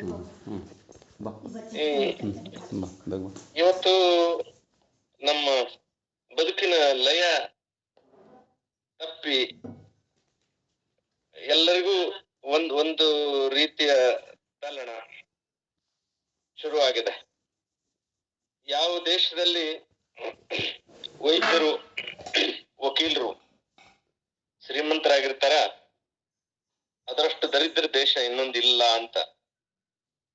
ನಮ್ಮ ದೇಶದ ಬಗ್ಗೆ ಇದು 100ಕ್ಕೆ 100 ಸತ್ಯ. ಮಲ್ಲಣ್ಣ ಅವ್ರು ಹೇಳಿದ್ದಕ್ಕೆ ನಾ ಇನ್ನೊಂದಿಷ್ಟು ಜೋಡಿಸ್ತೇನೆ. ನನ್ನ ಒಂದು ಕವಿತೆ ಪೂರ್ತಿ ಹೇಳಂಗಿಲ್ಲ. ನಮ್ಮ ವಿಜಾಪುರ ಜಿಲ್ಲೆ, ಅಖಂಡ ವಿಜಾಪುರ ಜಿಲ್ಲೆ ಅಂತ ನಾವೇನ್ ಕರಿತಿದ್ವಿ, ಇದನ್ನ ಪಂಚ ನದಿಗಳ ನಾಡು ಅಂತ ಕರಿತಿದ್ರು. 5 ನದಿಗಳು ಅದಾವ ಇಲ್ಲಿ: ಕೃಷ್ಣ, ಭೀಮಾ, ಘಟಪ್ರಭಾ, ಮಲಪ್ರಭಾ ಮತ್ತೆ ಡೋಣಿ ನದಿ ಅಂತ. ಈ 5 ನದಿಗಳಿದ್ರೂ ಕೂಡ ನಮ್ದು ಬರದ ನಾಡು ಅಂತ ಅನಿಸ್ಕೊಂತಿತ್ತು. ಕಾರಣ ಏನು ಅಂತಂದ್ರೆ, ನೀರು ಮತ್ತು ಮಣ್ಣಿನ ಸದುಪಯೋಗ ಮಾಡಿಕೊಳ್ಳದಂತ ನಾವು ಬಡವರಾಗಿದ್ದೀವಿ. ಬರವನ್ನ ಆವಾಹನ ಮಾಡ್ಕೊಂಡಿದ್ದೀವಿ. ಹಿರಿಹೊಳಿ ನಾಡು ಅಂತ ಕರೀತಾರೆ, ಇದಕ್ಕೆ ಪೆರ್ದೊರೆಯ ನಾಡು ಅಂತಾರ. ಈ ಹಿರಿಹೊಳಿ ನಾಡಿನ ಕೀರುತೇನು ಹೇಳಲಿ, ಕರಡಿ ಸಂಬಾಳ ಕಣಿಹಲಿಗಿ ಪಾರಿಜಾತ ಪರಿಮಳ ಘಮ ನಾಡೊಳಗೋ, ಹಬ್ಬ ಹರಿದಿನ ಖಾಡ ನೆರಿ ನಿಬ್ಬಣ ಖಾಡ, ಹುಟ್ಟು ಸಾವಿನ ಕಾರ್ಯ ಕಾರಣಕ್ಕ, ಹುಟ್ಟು ಸಾವಿನ ಕಾರ್ಯ ಕಾರಣಕ್ಕ ಹಿರಿಹೊಳಿ ಹೊರಸೂಸಿ ಹರಿದರ ಜೋಗುಳ. ನಾನು ಬರೆದಂತ ಅಂಟಿ ಹಾಡಿದು. ನನಗೊಬ್ರು ಕೇಳಿದ್ರು, ಅಂತಿನೇ ಹೋಗ್ಯಾವ, ಅಂತಿ ಹಾಡು ಯಾಕ ಹಾಡ್ತಿದ್ದೆ ಹೇಳಿ. ಹಂತಿ ಅಂದ್ರ ರಾಶಿ ಮಾಡೋದಕ್ಕ ನಾವೇನ್ ಕಣ ಮಾಡಿ ಎತ್ತು ತಂದು ಕಟ್ತಿದ್ದೀವಿ, ಅದಷ್ಟ ಹಂತಿ ಅಲ್ಲ. ರಾಶಿಯ ವಿಧಾನ ಬದಲಾಗಿರ್ಬಹುದು, ಆದ್ರ ನಾವು ಇವತ್ತಿಗೂ ತಿನ್ನೋದು ಧಾನ್ಯನೇ. ಆದ್ರ ಆ ಧಾನ್ಯವನ್ನ ಹೆಂಗ್ ನಾವು ತಿಂತೀವಿ, ನಾವ್ ಹೆಂಗ್ ಬದುಕು ಮಾಡ್ತೀವಿ, ಅದ್ರ ಮೇಲಿಂದ ಹಂತಿ ಅನ್ನೋದನ್ನ ನಾವು ತಿಳ್ಕೊಬೇಕಾಗ್ತದ. ಹಂತಿ ಅಂದ್ರ ಆವರ್ತನೆ. ಆವರ್ತನೆ ಅಂದ್ರ ಜನನ ಮರಣಗಳ ಈ ಚಕ್ರ. ಈ ಜನನ ಮರಣಗಳ ಚಕ್ರ ಎಲ್ಲಿವರೆಗೂ ಇರ್ತದ ಅಲ್ಲಿ ತನಕ ಈ ಹಂತಿ ಇದ್ದೇ ಇರ್ತದ ಅಂತ ಅನ್ನೋದಕ್ಕೆ ನಾನು ಅವ್ರಿಗೊಂದು ಮತ್ತೊಂದು ಹಂತಿ ಹಾಡಿನ ಚರಣ ಹೇಳಿದೆ ನಾನು ಕಟ್ಟಿದ್ದು. ಹಂತಿ ಅಂದರ ಹಂತಿ ಕೂಡಿ ಉಣ್ಣುವ ಪಂತಿ. ಬಾಪುಗೌಡ್ರ ಹಾಡಿ. ಹಂತಿ ಅಂದರ ಹಂತಿ ಕೂಡಿ ಉಣ್ಣುವ ಪಂತಿ, ಕೊಟ್ಟ ಬಸವಗ ಕೊಡು ಹಂತ್ಯೋ, ಕೊಟ್ಟ ಬಸವಗ ಕೊಡು ಹಂತಿ ಜಗದಾಗ ನಿಲ್ಲದ ಸಾಗುವ ಈ ಸಂತ್ಯೋ. ಈ ಬದುಕಿನ ಸಂತಿ ಎಲ್ಲಿವರೆಗೂ ಇರ್ತದ ಅಲ್ಲಿ ತನಕ ಈ ಹಂತಿ ಇದ್ದೇ ಇರ್ತದ. ಅದಕ್ಕ ಈ ಹಂತಿ ಅನ್ನೋದೊಂದು ಪರಂಪರೆ. ಈ ಪರಂಪರೆ ಕೊಂಡಿ ಕಳ್ಸದ ಹಂಗ ನಾವು ಬದುಕಬೇಕು ಅನ್ನುವಂತ ಒಂದು ಉದ್ದೇಶದಿಂದ ನಾನು ಇಂಥ ಹಾಡುಗಳನ್ನ ಇವತ್ತಿಗೂ ರಚಿಸ್ತೇನೆ ಅಂತ ಹೇಳಿದೆ ನಾನು. ಹಿರಿಹೊಳಿ ನಾಡಿನ ಕೀರುತಿನೇಳಲಿ ಕರಡಿ ಸಂಬಾಳ ಕಣಿಹಾಲಗೋ. ಕರಡಿ ಸಂಬಾಳ ಕಣಿಹಲಗಿ ಪಾರಿಜಾತ ಪರಿಮಾಳ ಗಮ ಗಮ ನಾಡೊಳಗೋ. ಹಬ್ಬ ಹರಿದಿನ ಕಾಡ ನರಿ ನಿಪ್ಪಣ ಕಾಡ ಹುಟ್ಟು ಸಾವಿನ ಕಾರ್ಯ ಕಾರಣಕ್ಕೋ. ಹುಟ್ಟು ಸಾವಿನ ಕಾರ್ಯ ಕಾರಣಕ್ಕ ಹಿರಿಹೊಳಿ ಹೊರಸೂಸಿ ಹರಿದಾರ ಚೋಗೂಳೋ. ಹಿರಿಹೊಳಿ ನಾಡಿಗೆ ದೊರೆಯಾರು ಗೊತ್ತೇನ ಹೊಳೆಯ ದಂಡೀಲಿ ಬಿಳಿಹೋರೋ. ಹೊಳೆಯ ದಂಡೀಲಿ ಬಿಳಿಹೋರಿ ಮೇಸುವ ಘನವಂತ ನಮ್ಮ ಒಕ್ಕಲಿಗೋ. ಒಕ್ಕಲಿಗ ಹಾಡಿದರ ನಾಡೆಲ್ಲ ನಾಕೀತ ಹಾಡ ಮರತರ ನಾಡ ಬಿಕ್ಕೀತೋ. ಹಾಡ ಮರತರ ನಾಡ ಬಿಕ್ಕೀತ ಜೊತೆಗೂಡಿ ಜಯವೆಂದು ಹಾಡೋಣ ಜನಪದಕ್ಕೂ. ಓ ಹೋರ್ಮಲ್ಲಯ್ಯ ಹುಲಿಗ್ಯೋ ಅಂತಿದ್ವಿ ನಾವು. ಅವತ್ತ 14 ಎತ್ತಿನ ಕಣ ಮಾಡಿ ಒಂದು ತಳಕಿಗೆ 14 ಎತ್ತು, ಹಿಂಗ 3 ತಳಕು ಅಂದ್ರೆ 42 ಎತ್ತು. ನಮ್ಮ ಮನ್ಯಾಗ ಏನಿರ್ಲಿಲ್ಲ, ನಮ್ದು 6 ಎತ್ತಿನ ಒಕ್ಕಲ್ತನ. 42 ಎತ್ತು ಅಂತಂದ್ರ ಒಂದು ಕುಂಟತಿತ್ತು, ಒಂದು ಏನೋ ಆಗಿ ಹಂತಿ ತುಳಿತಿದ್ದಿಲ್ಲ ಅನ್ನೋ ಕಾರಣಕ್ಕ ಸುಮಾರು ಒಂದು 50 ಎತ್ತುಗಳನ್ನ ನಿಮ್ಮ ಎತ್ತು ಕೊಡ್ರಿ ಇವತ್ತು ನಮ್ ಕಣ ಅದ ಅಂತ ಹೇಳಿ ಎಲ್ಲಾರು ಹೊಲಕ್ ಹೋಗಿ ಎತ್ತುಗಳನ್ನ ತಂದು ಹಂಗೆಲ್ಲಾ ಹಂಟಿ ಕಟ್ಟಿ ಕೊಯ್ಲಿ ತುಳು ಕಾಲ್ ರಕ್ತ ಮಾಡ್ಕೊಂಡಂತವ್ರು ನಾನು ಮತ್ತು ಮಲ್ಲಣ್ಣ ಅವರು. ಈ ಅನುಭವ ನಮಗೇನದ ಇಲ್ಲ, ಇವತ್ತು ಆ ಅನುಭವ ಇಲ್ಲ. ಒಕ್ಕಲಿಗ ಹಾಡಿದರೆ ನಾಡೆಲ್ಲ ನಕ್ಕೀತ ಹಾಡ ಮರತರ ನಾಡ ಬಿಕ್ಕೀತ. ಈಗ ರೈತ ಏನ್ ಮಾಡ್ತಿದ್ದ ಅಂದ್ರ ಅನ್ನದಾತ, ಅವ ಅನ್ನ ಕೊಡ್ತಿದ್ದ, ಇವತ್ತ ಬೊಗಸಿ ಒಟ್ಟಾಕತ್ತಾನ. ಪುಕ್ಕಟೆ ಏನ್ ಸಿಗ್ತದ ಅದನ್ನ ತಿನ್ನೋದಕ್ಕಾಗಿ ರೈತ ಯಾವಾಗ ತನ್ನ ಧರ್ಮವನ್ನ ಬಿಟ್ಟ ಆವತ್ತು ನಮಗೆ ನಿಜವಾದಂತ ದಾರಿದ್ರ್ಯ ಬಂದದ. ಇವತ್ತು ಗ್ಯಾರಂಟಿಗಳು ಏನದಾವಲ್ಲ, ನಾನು ಯಾವ ಸರ್ಕಾರವನ್ನು ಟೀಕಿಸೋದಿಲ್ಲ, ಆದ್ರ ಅಧಿಕಾರಕ್ಕಾಗಿ ಜನರನ್ನ ದಾರಿ ತಪ್ಪಿಸ್ತಾರಲ್ಲ ಅಂತ ಕಿರಾತರನ್ನ ನಾನು ಇವತ್ತು ಶಪಿಸ್ಬೇಕಾಗ್ತದೆ.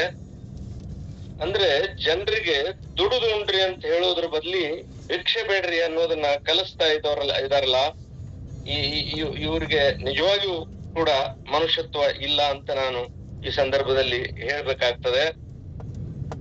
ಈ ಗ್ಯಾರಂಟಿ ಭಾಗ್ಯ ಏನದಲ್ಲ, ಇದರ ಫಲಾನುಭವಿಗಳು ಎಷ್ಟು ಅಂತ ಹೇಳಿದ್ರು ಅಂದ್ರೆ ಕರ್ನಾಟಕದೊಳಗೆ 4,28,00,000 ಅಂತ ಬಹಳ ಅಭಿಮಾನದಿಂದ ಹೇಳಿದ್ರು. ಅಂದ್ರೆ 4,28,00,000 ಅಂದ್ರೆ ಕರ್ನಾಟಕದ ಜನಸಂಖ್ಯೆ 62%. ಸ್ವಾತಂತ್ರ್ಯ ಬಂದು 77-78 ವರ್ಷಗಳ ನಂತರವೂ ಕೂಡ ಇಷ್ಟು ಜನ ಬಡವರದಾರ ಅಂತಂದ್ರ ಇವರನ್ನು ಬಡವರಾಗೆ ಇಟ್ಟಂತ ನೀವೆಂಥ ಬಡವರು?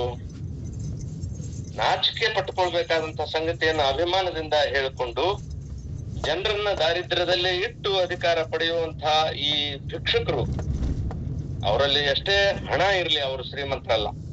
ಇಂಥ ಭಿಕ್ಷುಕರು ಹುಟ್ಟಿದ್ರಿಂದನೇ ಇವತ್ತು ನಮಗೆ ಈ ಕೇಡುಗಾಲ ಬಂದಿರೋದು ಅಂತನ್ನೋ ಮಾತನ್ನ ಹೇಳ್ತಾ, ಕೃಷಿ ಬಗ್ಗೆ ಘನಮಠದ ಅಪ್ಪಗಳು ಏನ್ ಹೇಳಿದ್ರಲ್ಲ, ಆ ರೀತಿಯಾದಂತಹ ಕೃಷಿಯನ್ನ ಮಾಡಿ ಯಾರಿಗೂ ಬೇಡದೆ ಸ್ವಾಭಿಮಾನದಿಂದ ಬದುಕುವಂತ ಪ್ರಜೆಗಳು ಎಲ್ಲಿಯವರೆಗೂ ಇರೋದಿಲ್ಲ, ಅಲ್ಲಿವರೆಗೂ ಕೂಡ ನಮ್ಮ ದೇಶ ಶ್ರೀಮಂತ ಆಗೋದಿಲ್ಲ. ಮತ್ತೆ ಇದಕ್ಕೆ ನಿಜವಾದಂತಹ ಸ್ವಾತಂತ್ರ್ಯ ಇವತ್ತಿನವರೆಗೂ ಬಂದೇ ಇಲ್ಲ ಅನ್ನುವಂತ ಮಾತನ್ನ ನಾನು ಬಹಳ ಸ್ಪಷ್ಟವಾಗಿ ಹೇಳಲಿಕ್ಕೆ ಇಷ್ಟಪಡ್ತೇನೆ. ಎಲ್ಲಿವರೆಗೆ ನಮ್ಮ ಮನೆಗಳಲ್ಲಿ ಅವ್ರು ಹೇಳಿದ್ರಲ್ಲ, ಗ್ವಾದ್ಲಿ ಒಳಗ ಹಸುಗಳಿರ್ಬೇಕು, ಹೊಲದಾಗ ಸಸಿ ಇರ್ಬೇಕು ಅಂತ. ಇವತ್ ನಮ್ ಗೋದ್ರೊಳಗ್ ಹಸುನು ಇಲ್ಲ, ಮತ್ತೆ ಹೊಲದಾಗ ಸಸಿನೂ ಇಲ್ಲ. ಬರೀ ನಾವ್ ಏನ್ ಮಾಡ್ತೇವೆ ಇವತ್ತು ಅಂತಂದ್ರ ಕಮರ್ಷಿಯಲ್ ಕ್ರಾಪ್ಸ್ ಅಂದ್ರ ಯಾವುದು ನಮಗ ಹಣ ತಂದು ಕೊಡ್ತದ ಅಂತ ಬೆಳೆಗಳನ್ನ ಬೆಳೆದು ಈ ಹೆಂಗೆ ನಿಸರ್ಗದ ಒಂದು ಚಕ್ರ ಅದಲ್ಲ, ಆ ನಿಸರ್ಗದ ಚಕ್ರ ಅದರ ಹಲ್ಲುಗಳನ್ನು ಒಂದೊಂದಾಗಿ ಮುರಿತಾ ಬಂದಿರೋದ್ರಿಂದ ಕೃಷಿ ತನ್ನ ಧರ್ಮವನ್ನ, ಕೃಷಿ ತನ್ನ ನಿಜ ಚಲನೆಯನ್ನ ಅದು ಇವತ್ತು ಕಳ್ಕೊಂಡಿರೋದ್ರಿಂದ ಇವತ್ತು ನಿಜವಾಗಿಯೂ ಕೂಡ ಇಡೀ ಭಾರತ ಗಂಡಾಂತರದಲ್ಲಿದೆ. ಭಾರತ ಕೃಷಿಕರ ದೇಶ ಅಂತ ಅನ್ನೋದನ್ನ ನಾವು ಹೇಳ್ತಿದ್ವಿ. ಇವತ್ತು ನಾನ್ ಹೇಳ್ದೆ ನಮ್ದು 6 ಎತ್ತಿನ ಒಕ್ಕಲ್ತನ ಅಂತ. 6 ಎತ್ತಿನ ಒಕ್ಕಲ್ತನ ಇತ್ತು ನಮ್ಮ ಮನೆಯೊಳಗೆ. ಇವತ್ತು 1 ಎತ್ತಿಲ್ಲ, 2 ಎತ್ತಿಲ್ಲ ಅಂದ್ರೆ ಏನ್ ಅರ್ಥ? 16 ಆಕಳುಗಳು, ಎಮ್ಮೆಗಳು ಇದ್ದು ನಾವೆಲ್ಲ ಹೇಗೆ ಅಂದ್ರೆ ತುಪ್ಪದೊಳಗೆ ಹೋಳಿಗೆ ಕಲಿಸ್ಕೊಂಡು ಉಂಡವ್ರು ಇವತ್ತು ಹೋಳಿಗೆ ಒಳಗನು ತುಪ್ಪ ಉಣ್ಣಾಕ ನಮ್ಗೆ, ನಮ್ಮ ಮಕ್ಕಳಿಗೆ, ನಮ್ಮ ಮೊಮ್ಮಕ್ಕಳಿಗೆ ಆಗ್ತಾ ಇಲ್ಲ. ನನಗೆ ನಿಜವಾಗ್ಲೂ ಸಂಕಟ ಆಗಿ ಈ ಮಾತುಗಳನ್ನು ಇವತ್ತು ಹೇಳ್ತಾ ಇದ್ದೇನೆ. ಉರಿಗದ್ದುಗೆ ಕಾದಂಬರಿಯ ಕಥಾನಾಯಕರ ಒಟ್ಟು ಆಶಯ ಇದೇ ಆಗಿತ್ತು. ಅಂದ್ರೆ ನಮ್ಮ ಬದುಕಿನ ಚಕ್ರ ಏನದಲ್ಲ ಅದು ಹಳಿ ತಪ್ತಾ ಇದೆ ಅನ್ನೋದಕ್ಕೆ ಅವರು ಕೂಡ ತುಂಬಾ ಸಂಕಟ ಪಡ್ತಿದ್ರು ಒಳಗಿಂದೊಳಗೆ. ಆ ತಲ್ಲಣಗಳನ್ನ ಅವರು ಕಟ್ಟಿಕೊಂಡೇನೆ ಬದುಕು ಮಾಡ್ತಾ, ಸ್ವತಃ ಮಠಾಧೀಶರಾಗಿದ್ರು ಕೂಡ ಅವರು ಸ್ವತಃ ಕೃಷಿ ಮಾಡಿ, ಬಾವಿ ತೋಡಿ ಬೆಳೆದ ಬೆಳೆ ಮತ್ತು ಅದರ ಸಂಪತ್ತು ಏನ್ ಬರ್ತಿತ್ತು ಆ ಸಂಪತ್ತನ್ನ ಅವರು ತಮ್ಮ ವೈಯಕ್ತಿಕ ಯಾವುದಕ್ಕೂ ಬಳಸಿಕೊಳ್ಳಿಲ್ಲ. ಅವರು ಅವ್ರ ಬಗ್ಗೆ ಮುಂದೆ ಬರ್ತದೆ. ನಾನು ಅದನ್ನ ಕಾದಂಬರಿಯ ಈ ಓದಿನ ಸಂದರ್ಭದಲ್ಲಿ ಅದನ್ನ ಹೇಳ್ತೀನಿ. ತಮಗಾಗಿ ಅವ್ರು ಏನು ಮಾಡ್ಕೊಳ್ಳಿಲ್ಲ, ಎಲ್ಲವನ್ನೂ ರೈತರಿಗಾಗಿ ಮಾಡ್ತಾ ಇದ್ರು ಅನ್ನೋದನ್ನ ನಾವು ನೋಡ್ತೇವೆ. ಅದಕ್ಕಾಗಿ ಇವತ್ತು ನಾವೆಲ್ಲರೂ ಎಚ್ಚೆತ್ತುಕೊಳ್ಳದೆ ಹೋದ್ರೆ ನಮ್ಮ ಸ್ವಾತಂತ್ರ್ಯವನ್ನ ಕಸಿದುಕೊಳ್ಳುವಂತಹ ಕಿರಾತಕರು ಬರ್ತಾರೆ. ಅವರು ಹೊರದಿಗಿನಿಂದ ಬಂದವರು ಇವತ್ತು ಒಳಗಿನವರಾಗಿ ಒಳಗಿದ್ದವರನ್ನ ಹೊರಗೆ ಹಾಕುವಂತಹ ಸಂದರ್ಭ ಬರ್ತದೆ. ಅದನ್ನ ನಾವು ಅರಿತುಕೋಬೇಕು ಅನ್ನುವಂತಹದ್ದನ್ನ ಈ ನಮ್ಮ ಆನ್ಲೈನ್ ಒಂದು ಕಾರ್ಯಕ್ರಮಗಳನ್ನ ನಾವು ಏನ್ ನಡೆಸ್ತೀವಿ ಇದರ ಮೂಲಕ ನಾವು ಇದನ್ನ ತಿಳಿಸ್ಬೇಕಾಗಿದೆ. ನಾನು ಅದಕ್ಕೆ ಹೇಳ್ತಾ ಇದ್ದೆ, ಇಲ್ಲಿ ಎಷ್ಟು ಜನ ನಾವು ಈ ಸತ್ಸಂಗದಲ್ಲಿ ಪಾಲ್ಗೊಳ್ತೇವೆ, ಇದರ ಸಂದೇಶವನ್ನ ಯಾರಿಗೆ ನಾವು ಮುಟ್ಟಿಸ್ಬೇಕು, ಅವರು ಅಂದ್ರೆ 18 ರಿಂದ 35 ವರ್ಷದ ಒಳಗಿನ ಯುವಕರು, ಯುವಶಕ್ತಿ ಶಿವಶಕ್ತಿ ಅನ್ನೋದನ್ನ ನಾವು ಪುನಶ್ಚೇತನ ಶಿಬಿರಗಳನ್ನು ಮಾಡುವಂತಹ ಸಂದರ್ಭದಲ್ಲಿ ಸಾರಿ ಹೇಳ್ತಿದ್ದೀವಿ. ಮುನ್ನುಗ್ಗಲಿ ಯುವಶಕ್ತಿ, ಬಲಗೊಳ್ಳಲಿ ಧೀಶಕ್ತಿ, ಕಟ್ಟೋಣ ಬಾ ಬಂಧು ಹೊಸ ನಾಡನು, ಸಾಕ್ಷರರ ಸಾತ್ವಿಕರ ನವನಾಡನು ಅಂತ ಒತ್ತಿ ಹೇಳ್ತಿದ್ವಿ. ನಮಗೆ ಬರೀ ಸಾಕ್ಷರರ ನಾಡು ಬೇಕಾಗಿಲ್ಲ, ಸಾತ್ವಿಕರ ನಾಡು ಬೇಕಾಗಿದೆ. ಹಿರೇಮಠಪತಿ ಅವ್ರು ತಮ್ಮ ಮಾತಿನೊಳಗೆ ಹೇಳಿದ್ರಲ್ಲ, ಇವತ್ತು ಯಾವ ಹಳ್ಳಿಗೆ ಹೋದ್ರು ನಮಗ್ ಮೊದಲು ಸ್ವಾಗತ ಮಾಡೋದು ಒಂದು ಸೆರೆ ಅಂಗಡಿ, ಮತ್ತೊಂದು ಮಾಂಸದ ಅಂಗಡಿ. ಅಂದ್ರೆ ನಾನು ಒಂದ್ಸಾರಿ ಹಾರುಗಿರಿಯಲ್ಲಿ ಇದನ್ನ ಇದು ಹಾರುಗಿರಿ ಸತ್ಯಾಗ್ರಹ ಮಾಡಕತ್ತಾರ ಅಂದ ಕೂಡ್ಲೇನೆ ಯಾಕ ಅಂತ ಹೇಳಿ ನಾನ್ ಕೇಳಿದೆ. ಹಾರುಗಿರಿ ಜಿಲ್ಲೆ ಆಗ್ಬೇಕು ಅಂತ ಸತ್ಯಾಗ್ರಹ ಮಾಡಕತ್ತಾರ ಅಂತ.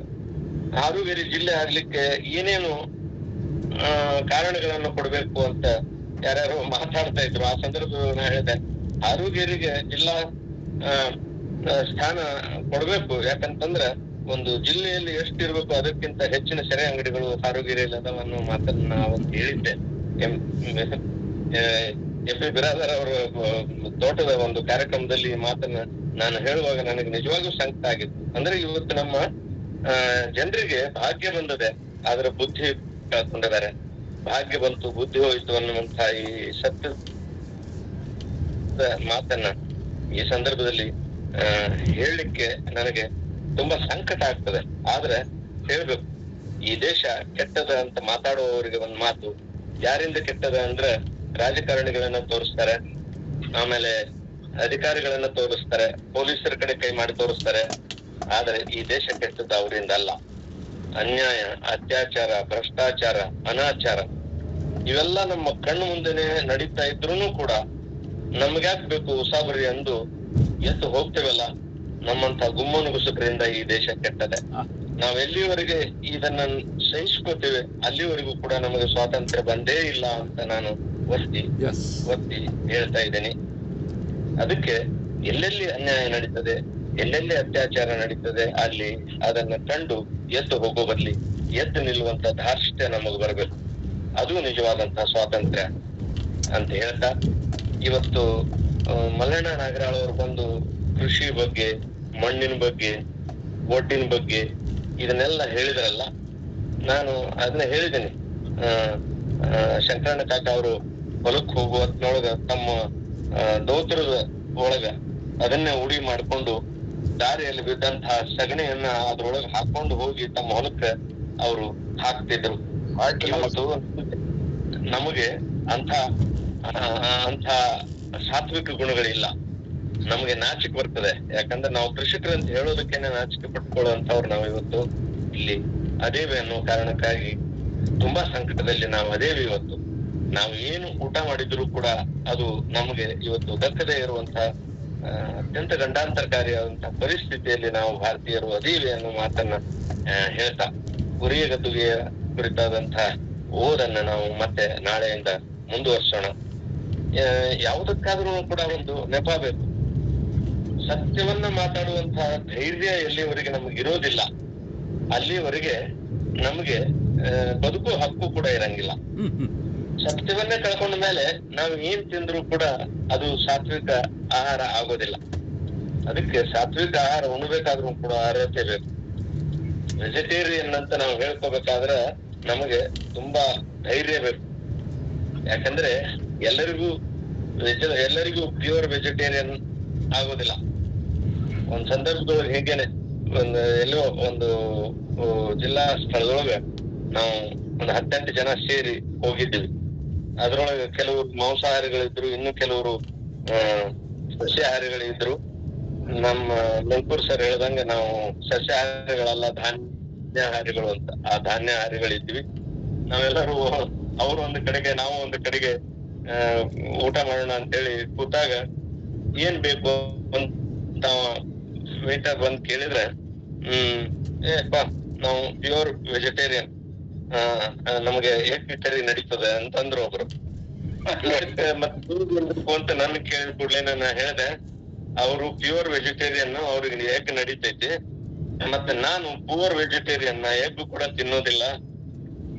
ನನಗೇನ್ ತಂದು ಕೊಡ್ತೀವಿ, ತಂದು ಕೊಡಪ್ಪ ನೀನೇ ಅಂತ ನಾನು ಚಾಷ್ಟೆ ಮಾಡ್ದೆ. ಅದು ಚಾಷ್ಟೆ ಅಲ್ಲ, ನಿಜವಾದಂತಹ ಗಂಭೀರವಾದಂತಹ ಚಿಂತನೆ ಅದರ ಬಗ್ಗೆ ನಾವು ಇವತ್ತು ಮಾಡ್ಬೇಕಾಗಿದೆ. ಆರೋಗ್ಯ ಚಿಂತನದ ಬಗ್ಗೆ, ಆಹಾರ ಚಿಂತನೆಯ ಬಗ್ಗೆ, ಮತ್ತೆ ವಿಹಾರದ ಚಿಂತನೆಯ ಬಗ್ಗೆ ಇಲ್ಲಿ ನಡೆಸ್ತೇವಲ್ಲ, ಇದು ನಿಜವಾದಂತಹ ಜಂಗಮ ಕಾರ್ಯ. ಈ ಜಂಗಮ ಕಾರ್ಯದಲ್ಲಿ ತಮ್ಮನ್ನ ತೊಡಗಿಸಿಕೊಂಡಂತಹ ಹಿರಿಯ ಮಠಪತಿ ಅವರನ್ನ, ಈ ಸತ್ಸಂಗದಲ್ಲಿ ಭಾಗವಹಿಸ್ತಾ ಇರುವಂತಹ ಎಲ್ಲರಿಗೂ ನನ್ನ ಶರಣಾರ್ಥಿಗಳನ್ನ ಹೇಳ್ತಾ ಇವತ್ತಿಗೆ ಇಲ್ಲಿ ಚಿಂತನವನ್ನ ನಾನು ನಿಲ್ಲಿಸ್ತೇನೆ. ಶರಣ. ಇಲ್ಲಿವರೆಗೆ ಶ್ರೀ BR ಪೊಲೀಸ್ ಪಾಟೀಲ್ರು ಒಂದು ಸೂಕ್ಷ್ಮವಂತ ಮಾತನ್ನು ಹೇಳಿದ್ದಾರೆ. ಆ ಮಾತನ್ನ ನಾನು ಇನ್ನೊಮ್ಮೆ ನೆನಪಿಸ್ತಾ ಇದ್ದೇನೆ.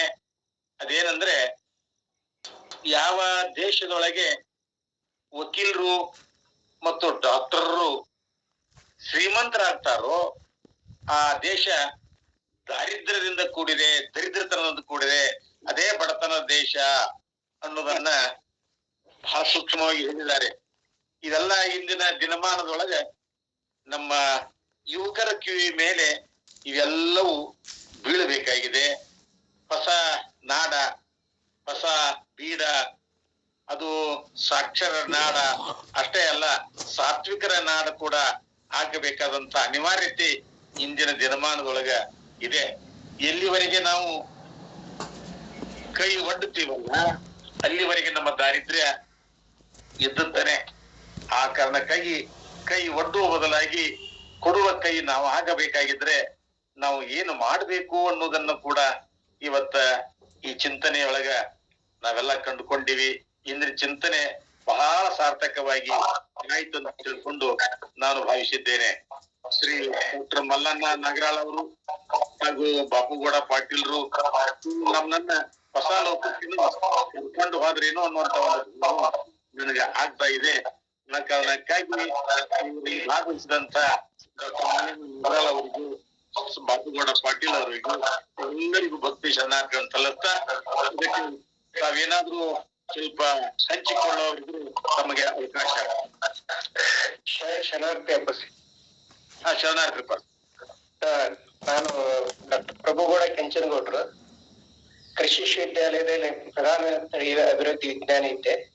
ಈಗ ನಮ್ಮ ಮಲ್ಲಣ್ಣ ನಾಗರಾಳ ಅಪ್ಪವರು ಚೆನ್ನಾಗಿ ಒಕ್ಕಲ್ತನದ ಬಗ್ಗೆ ಒಂದು ಹಾಡುಗಳನ್ನು ಹೇಳ್ಕೊಟ್ಟು ಮಣ್ಣಿನ ಬಗ್ಗೆ ಬಹಳ ಮುಖ್ಯತೆಯನ್ನು ಜನರಿಗೆ ಅರಿವಾಗಲಿ ಅಂತ ಹೇಳಿ ಮಾಡಿದ್ದಕ್ಕೆ ತುಂಬಾ ಧನ್ಯವಾದಗಳು.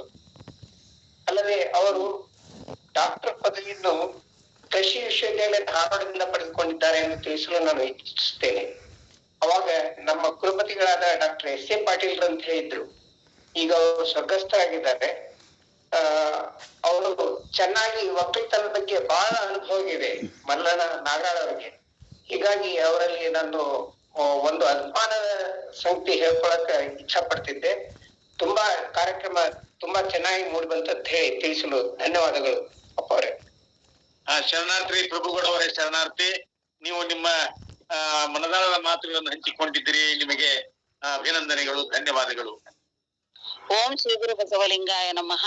ಲಿಂಕ್ ನಲ್ಲಿರುವಂತ ಎಲ್ಲ ಶರಣರಿಗೂ ಶರಣಾರ್ಥಿಗಳು. ಮತ್ತೆ ಇಳಕಲ್ ಮಹಾಂತ ಅಪ್ಪಗಳ ದೀಕ್ಷಾ ಗುರುಗಳಾದ ಅವರಿಗೂ ಮತ್ತು ಜ್ಞಾನ ಗುರುಗಳಾದ ನವಲಿಂಗ ಶರಣರಿಗೂ ನನ್ನ ಅನಂತ ಶರಣಾರ್ಥಿಗಳು. ನಾವು ಈಗ 30 ವರ್ಷದಿಂದ ಈ ಇಳಕಲ್ ಮಠಕ್ಕೆಲ್ಲ ಹೋಗ್ತಾ ಇದ್ವಿ, ಇವತ್ತಿಗೂ ಹೋಗ್ತಾ ಇದೀವಿ.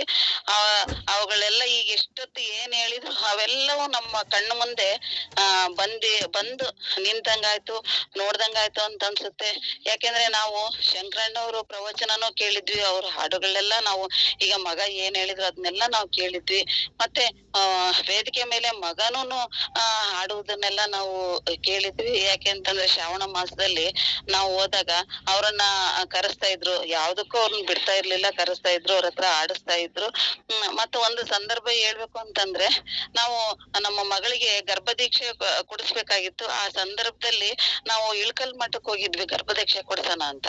ಆ ಸಂದರ್ಭದಲ್ಲಿ ಇಳಕಲ್ ಮಹಾಂತಪ್ಪರ ಹತ್ರ ಬೆಳಿಗ್ಗೆ ದೀಕ್ಷೆ ಕೊಡ್ಸೋಣ ಅಂದ್ರೆ, ಇಲ್ಲವಾ ನಾವು ಹುನಗುಂದಕ್ಕೆ ಹೋಗ್ತೀವಿ, ಅವರು ಶಂಕರಣ್ಣ ಅವ್ರ ಮನೆಗೆ ಪೂಜೆ ಪ್ರಸಾದ ಇದೆ, ನೀವು ಅಲ್ಲಿಗೆ ಬಂದ್ಬಿಡ್ರಿ ಅಂತ ಹೇಳಿದ್ರು. ಆಗ ನಾವೆಲ್ಲರೂ ಸುಮಾರು ಒಂದ್ 7-8 ಜನ ಇದ್ವಿ. ಆಗ ಅವ್ರು ಮುಂದೆ ಹೋದ್ರು, ನಾವು ಹಿಂದೆ ಹೋದಾಗ ಅಲ್ಲಿ ಅವ್ರ ಮನೇಲಿ ಪೂಜಾ ಕಾರ್ಯಕ್ರಮ ನಡೀತು. ಪೂಜೆ ಕಾರ್ಯಕ್ರಮದಲ್ಲಿ ನಾವು ಅವ್ರ ಒಳಗಡೆ ಪೂಜೆ ಮಾಡ್ಕೊಂತ ಇದ್ರು ಅಪ್ಪರು.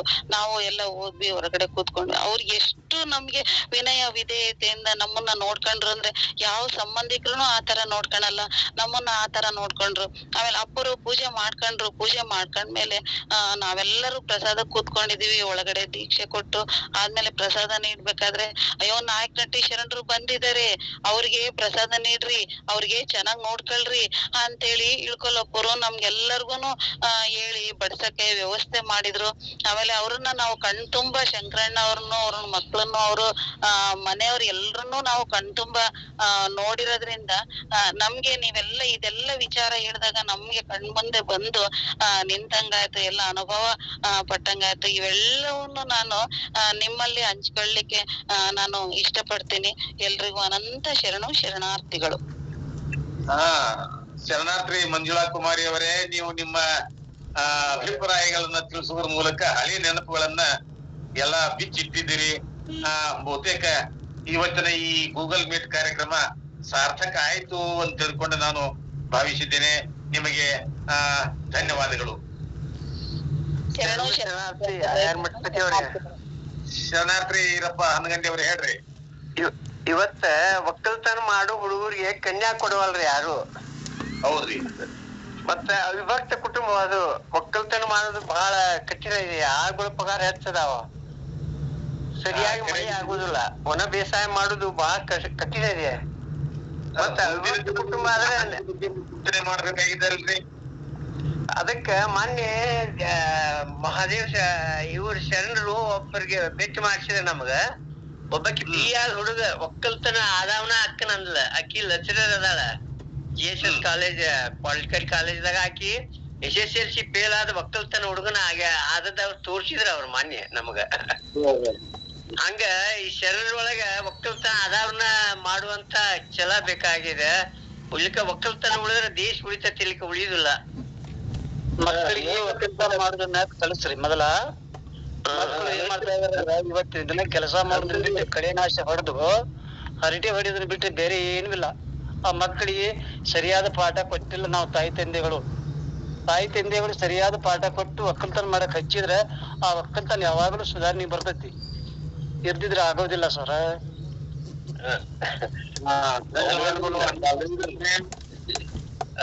ತಾವ್ ಹೇಳಿದ್ರಲ್ಲ ಸಿದ್ದೇಶ್ವರ ಸ್ವಾಮಿಗಳು ಇದ್ದಾಗ ನಾಡಗೋಡತ್ತ MLA ಇದ್ರಲ್ಲ, ಅವ್ರಿಗೆ ಭೇಟಿ ಮಾಡ್ಸಿದ್ದೇನ.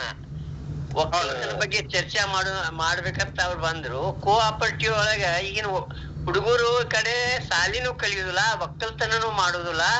ನಮ್ಮ ಒಕ್ಕಲ್ತನ ಉಳಿಯುವಲ್ತು, ಅದ್ರ ಬಗ್ಗೆ ನಾವು ವಿಚಾರ ಮಾಡೋಣ. ಕೋಆಪರೇಟಿವ್ ಪ್ರಕಾರ ಊರಾಗಿನ ಯಾರ್ಯಾರಿಗೆ ಎಷ್ಟು ಲಾಭ ಬರ್ತೈತ್ಲ ಅದನ್ನ ಕೊಟ್ಟ ಅದನ್ನ ಮಾಡ್ಬೇಕೈತಿ. ನೀವು ಮುಂದುವರಿ, ನೀವು ನಿಮ್ಮ ಅಧೀನ ಒಳಗ ಆಗ್ಲಿ ಅಂದ್ರೆ ಅವ್ರ ನಾವ್ ಅಲ್ಲಿ ಅಂದ್ರೆ ನೀವಾಗೆ ಒಂದ್ ಮಾಡಿ ನೋಡ್ರಿ, ಮುಂದ್ಬೇಕಾದ್ರೆ ಮಾಡತ್ ಇಷ್ಟ ಹೇಳಿದ್ರ ಅವ್ರ. ಇಲ್ಲ ಮುಂದೊಂದ್ ದಿವ್ಸ ಹೆಂಗೂ ಬರ್ಬೋದ್ರಿ. ಕತ್ತಿ ಹೆಂಗ್ ಕಾಗದ ತಿಂತಾವಲ್ಲ ಹಂಗ ಇವ್ರ ಏನ್ ಬೆಳ್ಸಿದ್ದು ತಿನ್ಬೇಕಾಕತಿ. ಬರ್ಬೋದ ಒಟ್ಟ ಹೊಲ ಮಾರ್ಬೇಡ್ರಿ, ಖಾಲಿ ಬೀಳುವಲ್ಲಕ್ಕೆ ಅದ್ರ ಮುಂದೆ ನೀವು